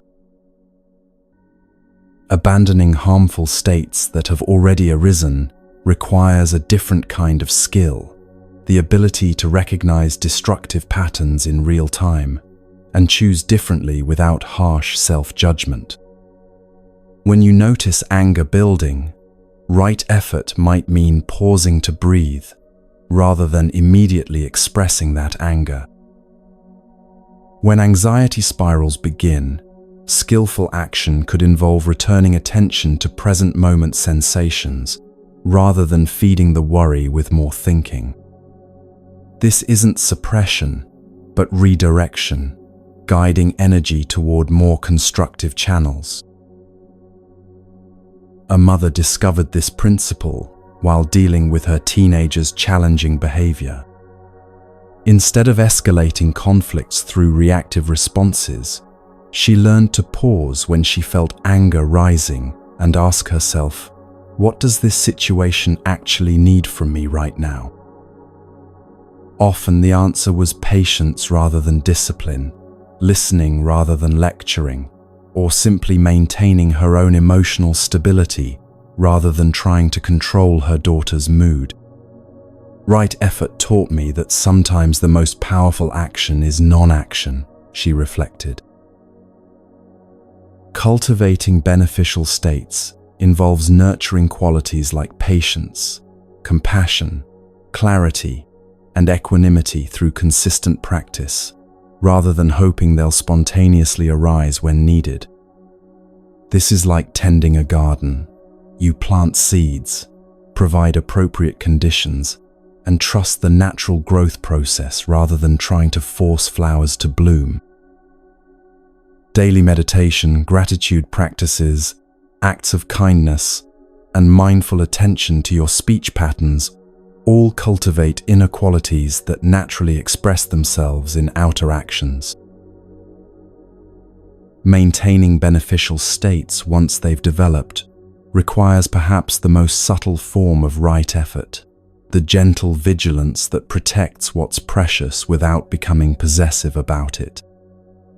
When you've found your center during meditation, maintaining it means staying present with that groundedness rather than immediately rushing back into mental activity. When peace emerges in a difficult conversation, preserving it means continuing to listen deeply rather than pushing your own agenda.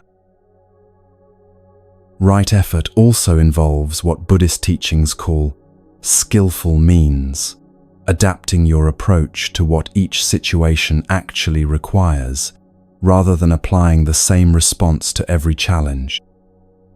Sometimes kindness means offering comfort and support. Other times it means setting firm boundaries or speaking difficult truths. Sometimes courage manifests as taking bold action. Other times it appears as patient endurance or strategic withdrawal. Skillful action reads the needs of each moment and responds appropriately rather than mechanically.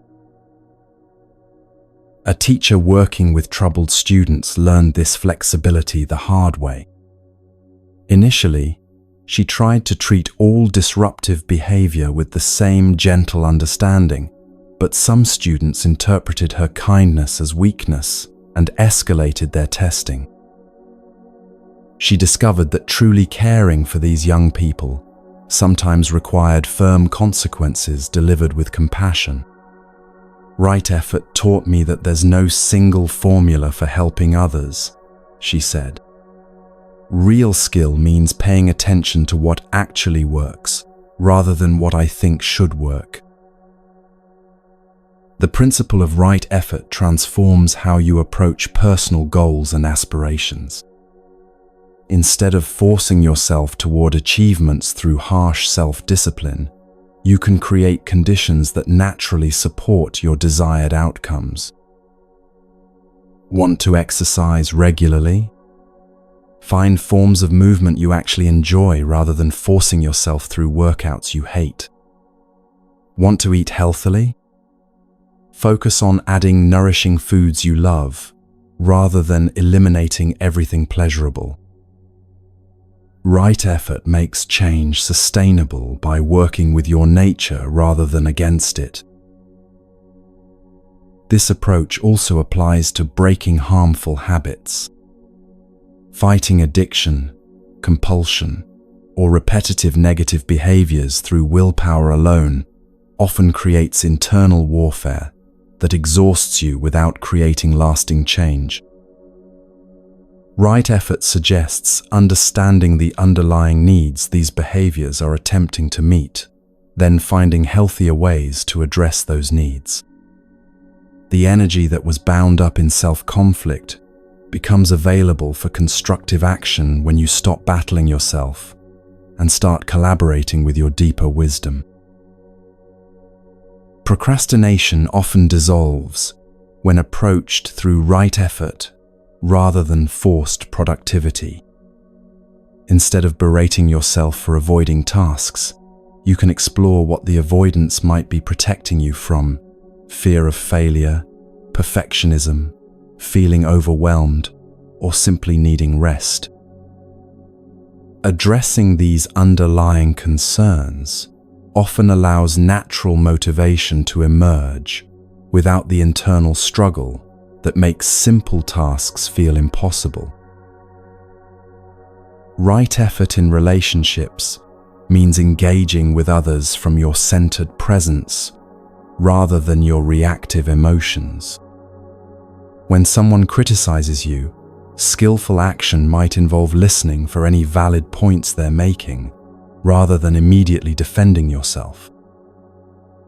When someone disappoints you, right effort could mean expressing your feelings clearly without trying to punish them for not meeting your expectations.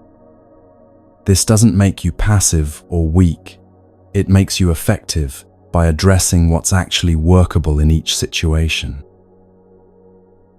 Financial decisions become clearer when guided by right effort principles. Instead of making purchases from impulse, anxiety, or social pressure, you can pause to consider whether spending aligns with your actual values and needs. Instead of working compulsively from fear of scarcity, you can seek career paths that utilize your genuine talents while supporting your well-being. Right effort with money means making choices that serve your long-term flourishing rather than short-term emotional fixes. The practice also transforms how you handle mistakes and setbacks. Instead of harsh self-criticism that drains energy and motivation, right effort applies the same patient persistence to learning from errors that you'd offer a good friend. Mistakes become feedback rather than failures, course corrections rather than evidence of inadequacy.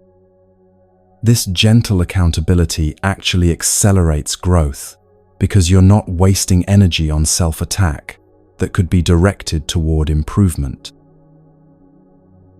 Right effort naturally includes self-compassion as a practical tool rather than an indulgent luxury.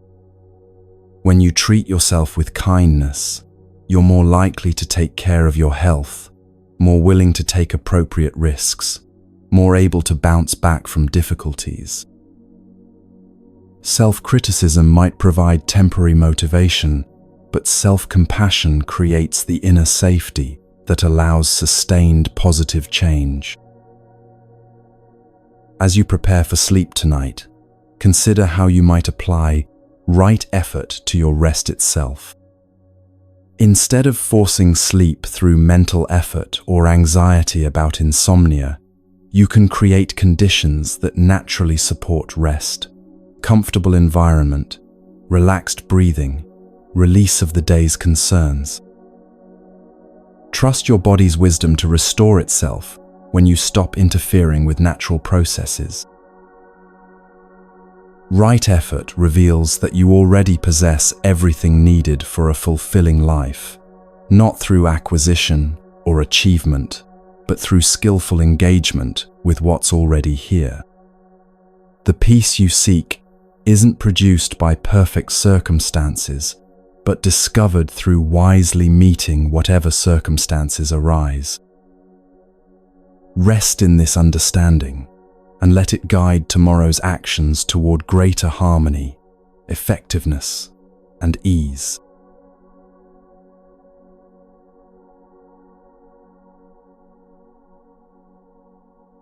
What if remembering death could teach you how to truly live? This question lies at the heart of one of Buddhism's most profound practices, the 5 Remembrances, 5 simple statements about the nature of human existence that most people spend their entire lives trying to avoid thinking about. But these remembrances aren't meant to create fear or morbid preoccupation.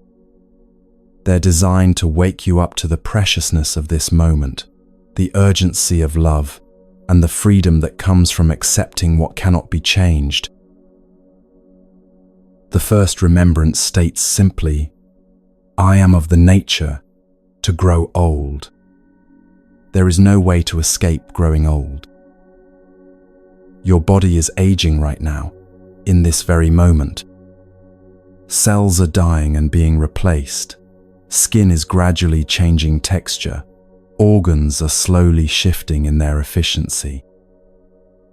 This isn't a failure of medical science or personal care. It's the natural rhythm of all living things. Fighting this reality creates unnecessary suffering, while accepting it allows you to age with grace and wisdom rather than denial and resentment. A woman approaching her 70th birthday shared how this remembrance transformed her relationship with her changing body. "I spent my 50s and 60s mourning every wrinkle, every ache, every sign that I wasn't 20 anymore. When I finally accepted that aging isn't optional, something beautiful happened.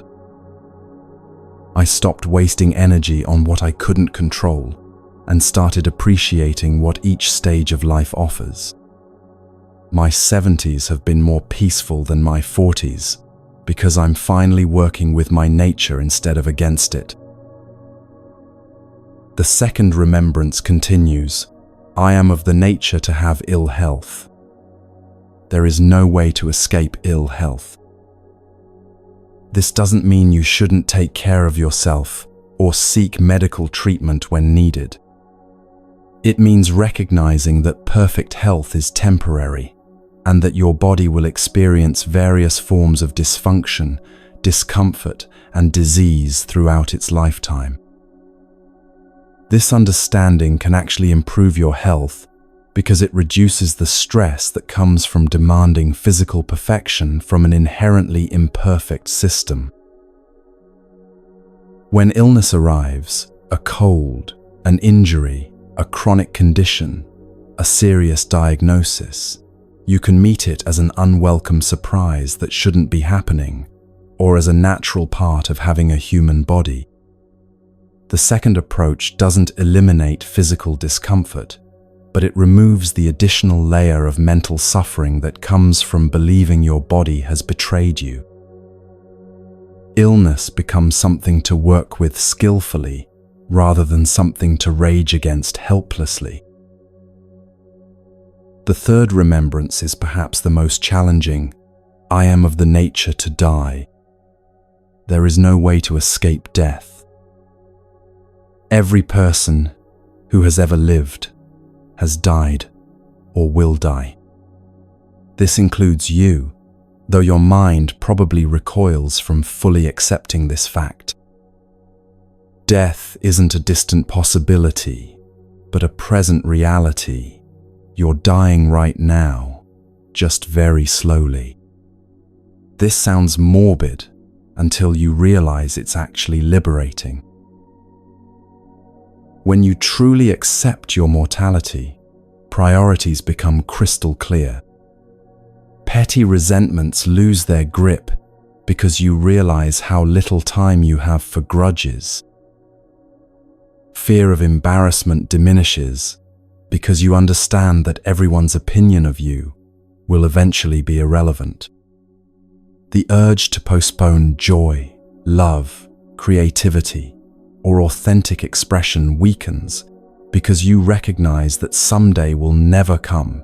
There is only today. A hospice worker observed how differently people approach life when death becomes imminent. Those facing terminal illness often become more alive than they've ever been. They stop worrying about what others think and start saying what they really feel. They let go of complicated grudges and focus on simple connections. They find profound meaning in experiences that seemed ordinary before, watching sunrise, holding hands, tasting food mindfully. Death teaches them what life is actually about. The fourth remembrance addresses love and loss. All that is dear to me and everyone I love are of the nature to change. There is no way to escape being separated from them. Everyone you cherish will either die before you or you will die before them. Every relationship will end in some form of goodbye. This reality can break your heart or open it, depending on how you receive the teaching. Understanding impermanence doesn't diminish love, it intensifies it. When you know that your time with someone is limited, you're more likely to be present during the time you have. Arguments lose their urgency when you remember that this conversation might be among your last with this person. Appreciation increases when you recognize that nothing you love is permanent. The very fragility of relationships makes them more precious, not less. Rather than avoiding deep connections because they'll eventually end, you can love fully precisely because they'll end. A flower's beauty isn't diminished by its brief blooming season. The temporary nature of its beauty is part of what makes it so moving. Similarly, the temporary nature of human relationships is part of what makes love so profound and meaningful. The fifth remembrance brings everything into practical focus. My actions are my only true belongings. I cannot escape the consequences of my actions. You came into this world with nothing except the capacity to choose how to respond to what you encounter. You'll leave with nothing except the consequences of how you've used that capacity. Everything else, possessions, achievements, even relationships, belongs to the temporary realm of having rather than the permanent realm of being. This doesn't mean material things don't matter or that achievements are meaningless. It means recognizing what ultimately defines your existence, the quality of presence you've brought to your experiences, the kindness or cruelty you've expressed, the wisdom or ignorance you've cultivated. These inner qualities are what you actually are, while everything else is what you temporarily have. A businessman who survived a heart attack described how this remembrance changed his priorities. I realized I'd been measuring my life by my net worth instead of my actual worth. Money, status, possessions, none of that would matter when I was dying. But how I'd treated people, whether I'd been honest, whether I'd contributed something meaningful to the world, that's what would remain when everything else fell away. I started living as if my character was my only real asset, because it is. These remembrances work together to create what Buddhist teachers call spiritual urgency, not frantic rushing but clear prioritization based on what actually matters. Time becomes precious when you remember it's finite. Relationships deepen when you acknowledge their temporary nature. Actions become more thoughtful when you recognize their lasting consequences. Life becomes more vivid when you stop taking it for granted. Regular contemplation of death also dissolves many forms of anxiety that plague modern life. Career setbacks feel less catastrophic when you remember that all careers eventually end. Social embarrassment loses its sting when you recognize that everyone's attention will eventually be directed elsewhere permanently. Financial worries become more manageable when you remember that you can't take money with you anyway. This practice isn't about becoming depressed or nihilistic. It's about gaining perspective that allows you to engage life more fully, rather than spending precious time and energy on what ultimately doesn't matter. People who regularly contemplate mortality often report feeling more alive, not less, more grateful for simple pleasures, more motivated to express love, more willing to take meaningful risks. Different spiritual traditions have developed various practices around death contemplation. Some involve visiting graveyards or meditating in the presence of corpses. Others include visualizing your own death in detail or imagining your funeral and what people might say about how you lived. But the essence is simply remembering regularly that this life is temporary and using that remembrance to inform your choices. A simple daily practice involves asking yourself each morning, if this were my last day alive, how would I want to spend it? Not in terms of grand adventures or bucket list experiences, but in terms of presence, kindness, and authenticity. How would you speak to your family? How would you treat strangers? What would feel most important to accomplish? These questions naturally guide you toward living in alignment with your deepest values. The remembrances also prepare you for the actual process of dying, whether your own or that of loved ones. When death stops being an abstract concept and becomes an accepted reality, you can approach it with more peace and less terror. Dying becomes transition rather than termination, a natural completion rather than a tragic interruption.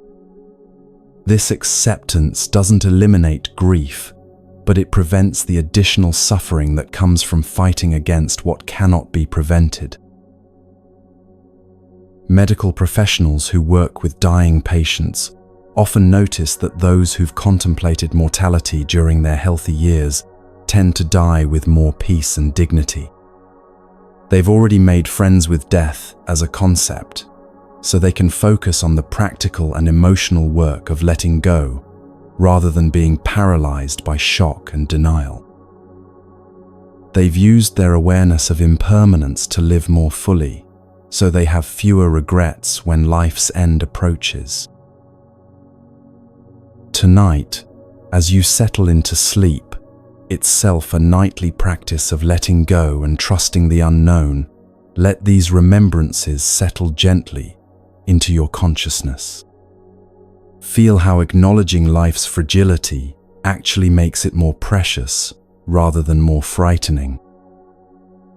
Notice how accepting mortality creates space for deeper appreciation of this moment, this breath, this opportunity to be alive and aware. The 5 remembrances aren't meant to make you morbid, but to make you present. They're not designed to create fear, but to dissolve the illusions that create unnecessary anxiety. When you truly accept what cannot be changed, all your energy becomes available for what can be influenced, the quality of love you offer, the kindness you express, the wisdom you cultivate, and the presence you bring to whatever time remains. Rest in this understanding and let it guide you toward living each day as the unrepeatable gift it actually is.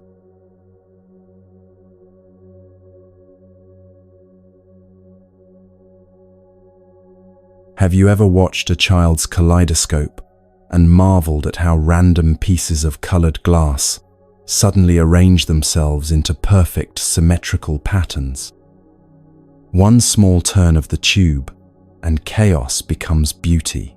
Fragments become wholeness. Scattered elements reveal an underlying order that was always there but temporarily hidden. This is the essence of what Tibetan Buddhism calls the Mandala principle, the recognition that beneath apparent chaos lies a sacred geometry, a hidden harmony that organizes all existence. The word mandala means circle or completion in Sanskrit, but it points to something far more profound than geometric shapes. A mandala is a living map of reality that reveals how all parts relate to the whole, how every element has its proper place within the larger pattern, how seeming disorder actually serves a deeper order that the mind cannot always perceive. Life itself is a mandala, complex, dynamic, sometimes appearing random, but ultimately guided by an intelligence that weaves everything into sacred design. Traditional Tibetan monks spend weeks creating intricate sand mandalas, placing millions of colored grains into elaborate geometric patterns with extraordinary precision and patience. Each section represents different aspects of enlightened consciousness, various levels of reality, specific qualities of wisdom and compassion.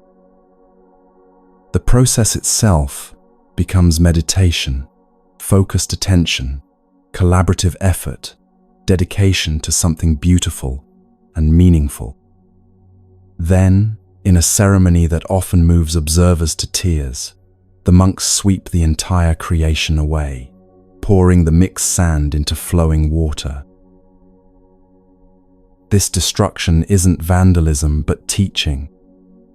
The mandala's true purpose isn't to create a permanent artwork, but to demonstrate the impermanent nature of all forms, while pointing toward the eternal principles they represent.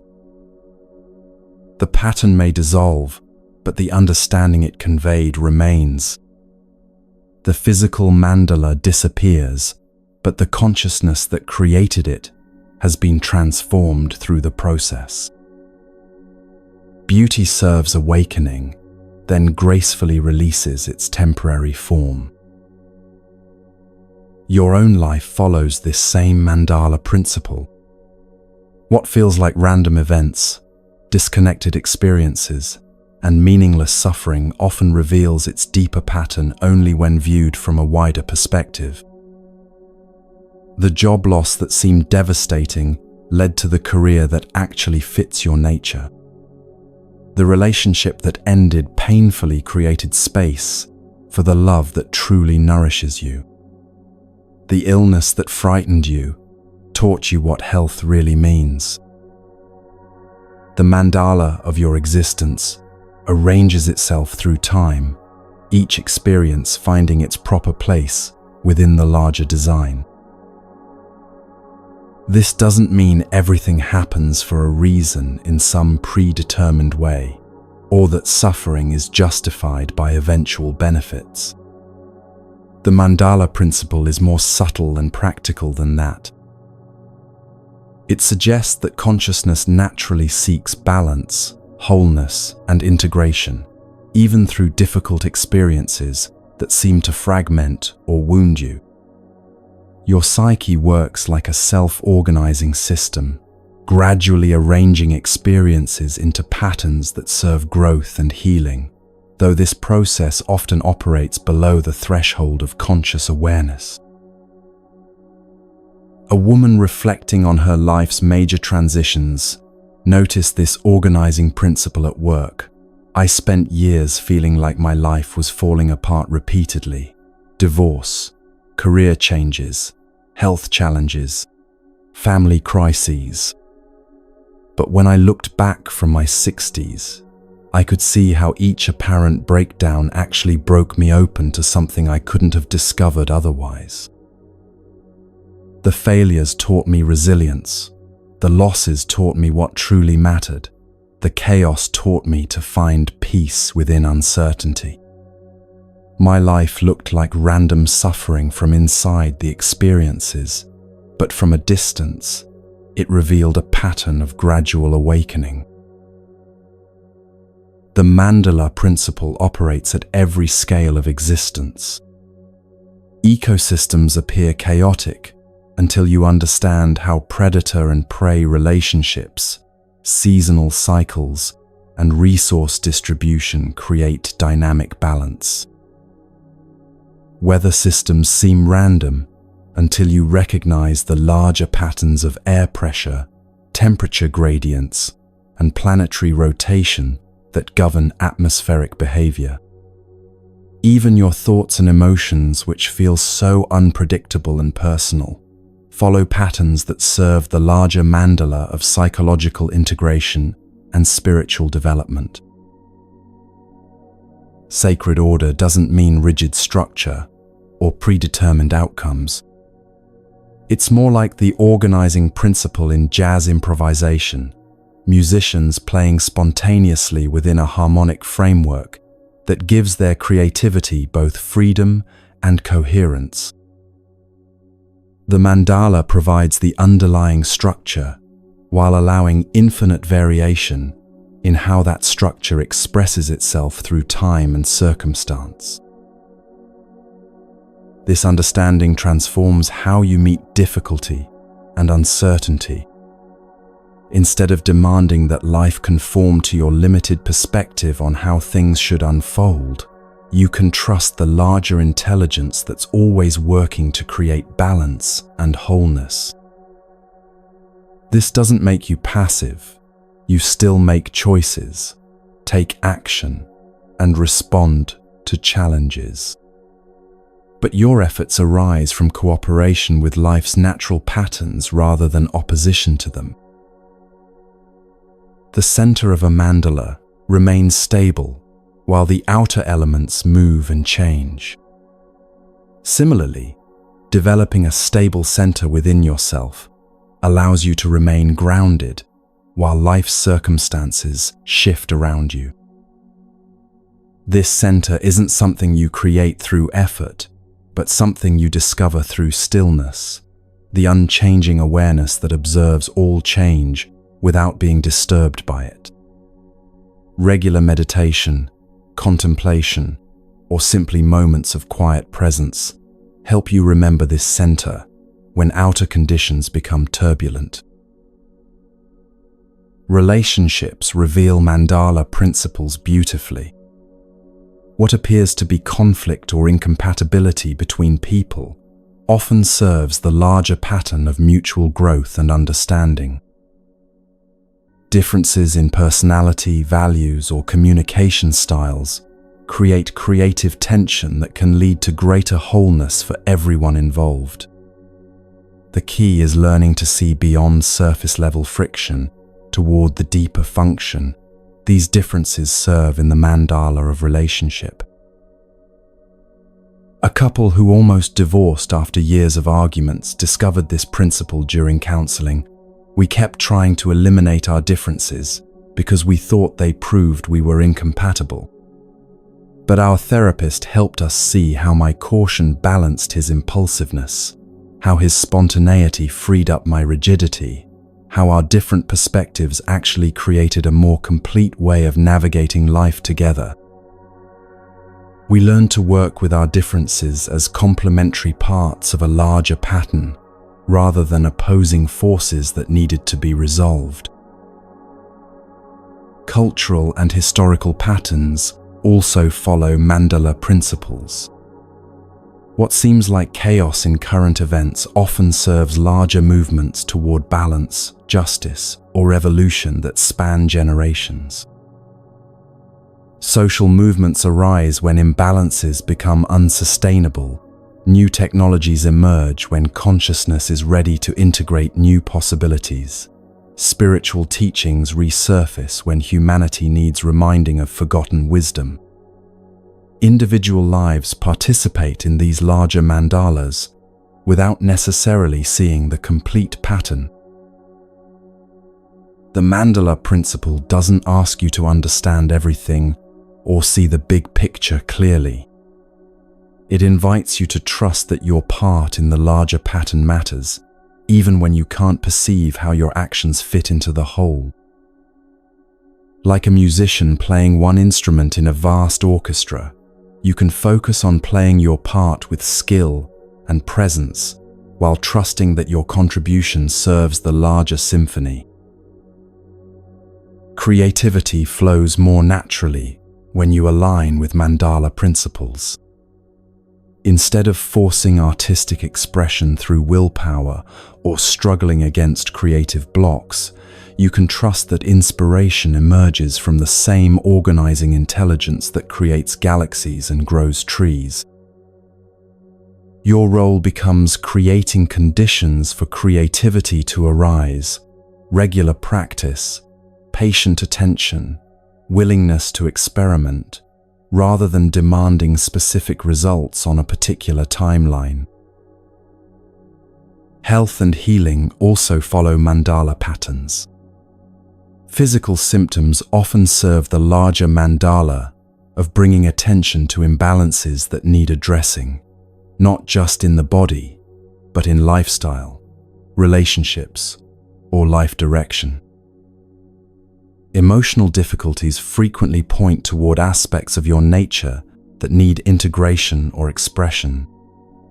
Even mental confusion can serve the sacred order by breaking down outdated ways of thinking to make space for new understanding. The Mandala principle teaches patience with processes that unfold according to their own timing, rather than your preferences. Seeds germinate when soil conditions are right, not when you want vegetables. Relationships deepen through shared experiences over time, not through forced intimacy. Wisdom emerges through lived experience and reflection, not through reading about it. Trusting natural timing often accomplishes more than pushing against it. Financial abundance and career satisfaction also reveal mandala patterns when approached with patience and wisdom. Instead of chasing money or success through strategies that contradict your nature, you can trust that aligning your work with your authentic gifts creates the conditions for natural prosperity.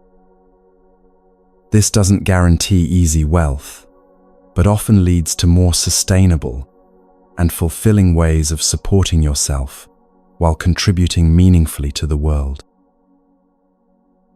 As you prepare for sleep tonight, consider your own life as a mandala still in the process of creation. The experiences you've had, the relationships you've formed, the challenges you've faced, all of these are colored grains of sand being arranged into a pattern that serves your awakening and the awakening of those around you.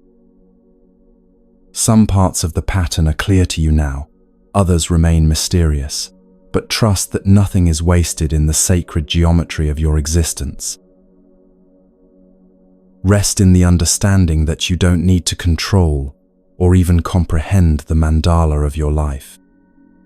Your task is to participate consciously and lovingly in its creation, bringing presence and care to whatever role you're playing in each moment. The same intelligence that guides planets in their orbits and seasons in their cycles is also guiding your unique path toward wholeness, healing, and service to the greater mandala of all existence.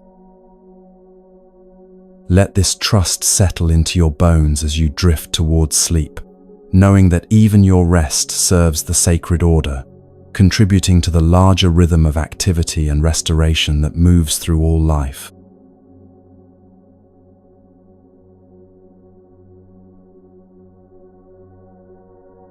Beneath every language barrier, cultural difference, and ideological divide lies something that every human being understands without translation: the quality of genuine care. A mother's gentle touch with a frightened child speaks the same message in every culture. An old man offering his seat to someone struggling with heavy bags communicates kindness that needs no words. A stranger's smile during a difficult moment reaches across all boundaries of race, religion, and nationality. This is compassion, the universal language that connects all beings at the level of the heart. Buddhist teachings recognize compassion not as mere sentiment, but as a fundamental force of nature, like gravity or electromagnetism. Just as physical laws govern how objects interact in space, compassion governs how consciousness naturally responds to suffering when it's not blocked by fear, judgment, or self-centeredness. A child instinctively wants to comfort a crying playmate. Adults feel moved to help during natural disasters, even when victims are strangers from distant countries. This impulse toward care isn't learned behavior, but the authentic expression of our interconnected nature. The Dalai Lama often speaks of compassion as humanity's shared religion, the common ground that unites believers and atheists, scientists and mystics, people of every background and belief system. While we may disagree about metaphysics, politics, or lifestyle choices, we all understand the experience of suffering and the relief that comes when someone responds to that suffering with genuine care. This shared understanding creates a bridge across every divide that human minds create between us and them. True compassion begins with yourself, not because self-care is selfish, but because you cannot offer others something you don't possess.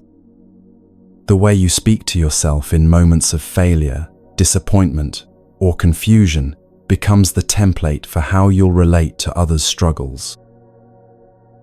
If your inner voice is harsh and critical, that harshness will leak into your interactions, no matter how good your intentions.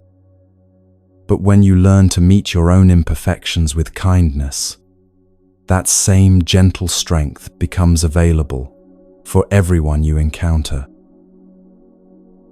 A nurse working in a busy emergency room discovered this principle during an especially challenging shift. After making a medication error that could have seriously harmed a patient, she spent hours berating herself with thoughts she would never direct toward a colleague who made the same mistake. Her supervisor noticed her distress and gently asked, "Would you speak to your best friend the way you're speaking to yourself right now?" This question opened her eyes to the cruelty of her inner dialogue. As she learned to treat her own mistakes with the same compassion she offered patients, her effectiveness at work actually improved because she was no longer wasting energy on self-attack. Compassion works differently than pity or sympathy because it doesn't create distance between the one who suffers and the one who cares. Pity looks down from a position of imagined superiority. How sad that they have to go through that. Sympathy feels bad along with someone. I feel terrible about your situation. But compassion recognizes the shared humanity in suffering. I understand this kind of pain because I too have experienced difficulty. This recognition creates connection rather than separation, strength rather than overwhelm. The practice of compassion transforms both the giver and receiver in ways that seem almost magical until you understand how consciousness actually works. When you offer genuine care to another being, you're not depleting some limited resource of kindness. You're connecting with an inexhaustible source of love that exists within awareness itself. The more you access this source, the more available it becomes. Like a muscle that grows stronger with use, your capacity for compassion expands each time you choose care over indifference, understanding over judgment. Animals demonstrate this universal language, perhaps more clearly than humans, because they haven't learned to complicate care with concepts and conditions.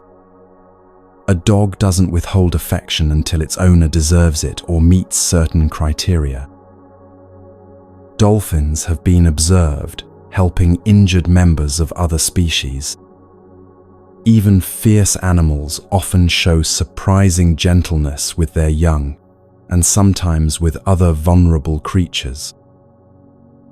This instinctive care reveals compassion as a basic feature of consciousness rather than a sophisticated human achievement. Working with difficult people becomes easier when you remember that their challenging behavior usually stems from unhealed pain rather than inherent badness. The angry customer at the store might be dealing with loss or stress you know nothing about. The critical family member might be protecting themselves from vulnerability the only way they know how.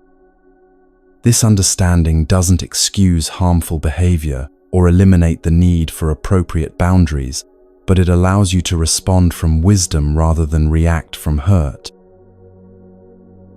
A teacher working with challenging students learned to ask herself a simple question when faced with disruptive behavior. What kind of pain might be driving this action? This shift in perspective transformed her classroom. Instead of taking misconduct personally or responding with punishment alone, she began addressing the underlying needs that inappropriate behavior was attempting to meet. Students felt seen and understood rather than judged and rejected, which naturally led to more cooperation and less acting out. Compassion also serves as practical wisdom in navigating complex social and political situations. When you can recognize the legitimate concerns underneath positions you disagree with, dialogue becomes possible, even across significant ideological differences. People who feel heard and understood are more likely to listen in return, while those who feel attacked or dismissed tend to become more entrenched in their views. Compassion doesn't require agreement, but it creates the conditions where mutual understanding can emerge. The practice extends to how you relate to the planet itself and all its inhabitants. Environmental care flows naturally from recognizing the earth as your extended body, rather than a resource to be exploited. Conservation becomes an expression of love, rather than a burden imposed by obligation. Even your relationship with plants, animals, and ecosystems can be guided by the same compassionate awareness you bring to human relationships. Forgiveness reveals itself as a form of compassion when you understand it correctly. Rather than excusing harmful behavior or pretending wrongdoing didn't happen, forgiveness recognizes that holding resentment only perpetuates suffering for everyone involved. It's not about the other person deserving forgiveness, but about freeing yourself from the poison of ongoing anger. This doesn't always lead to reconciliation, but it always leads to greater peace for the one who forgives. Economic systems and social structures can also be evaluated through the lens of compassion. Policies that recognize the interdependence of all community members tend to create more stability and prosperity than those based on competition and scarcity. Businesses that prioritize employee well-being often discover greater productivity and innovation than those that treat workers as expendable resources. Compassion proves to be not just morally superior, but practically effective in creating conditions where everyone can thrive. The language of compassion speaks through presence as much as through words or actions. Sometimes the most powerful care you can offer is simply staying present with someone's pain rather than rushing to fix, explain, or minimize it. Your willingness to witness difficulty without turning away communicates safety and acceptance that can be more healing than any advice or solution. As you settle into sleep tonight, consider how you might speak this universal language more fluently in your daily life. Not through grand gestures or perfect responses, but through the simple willingness to meet each moment with an open heart rather than a defended mind. Every interaction offers an opportunity to choose care over indifference, understanding over judgment, connection over separation. Compassion is not something you have to learn from scratch, but something you need to remember and trust.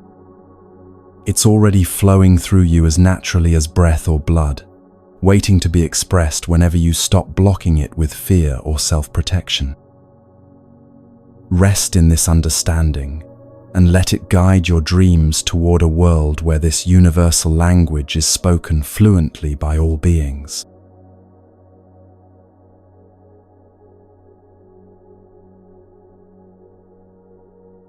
Here we are, at the end of this gentle journey through ancient wisdom that has guided seekers toward peace for over 2 millennia.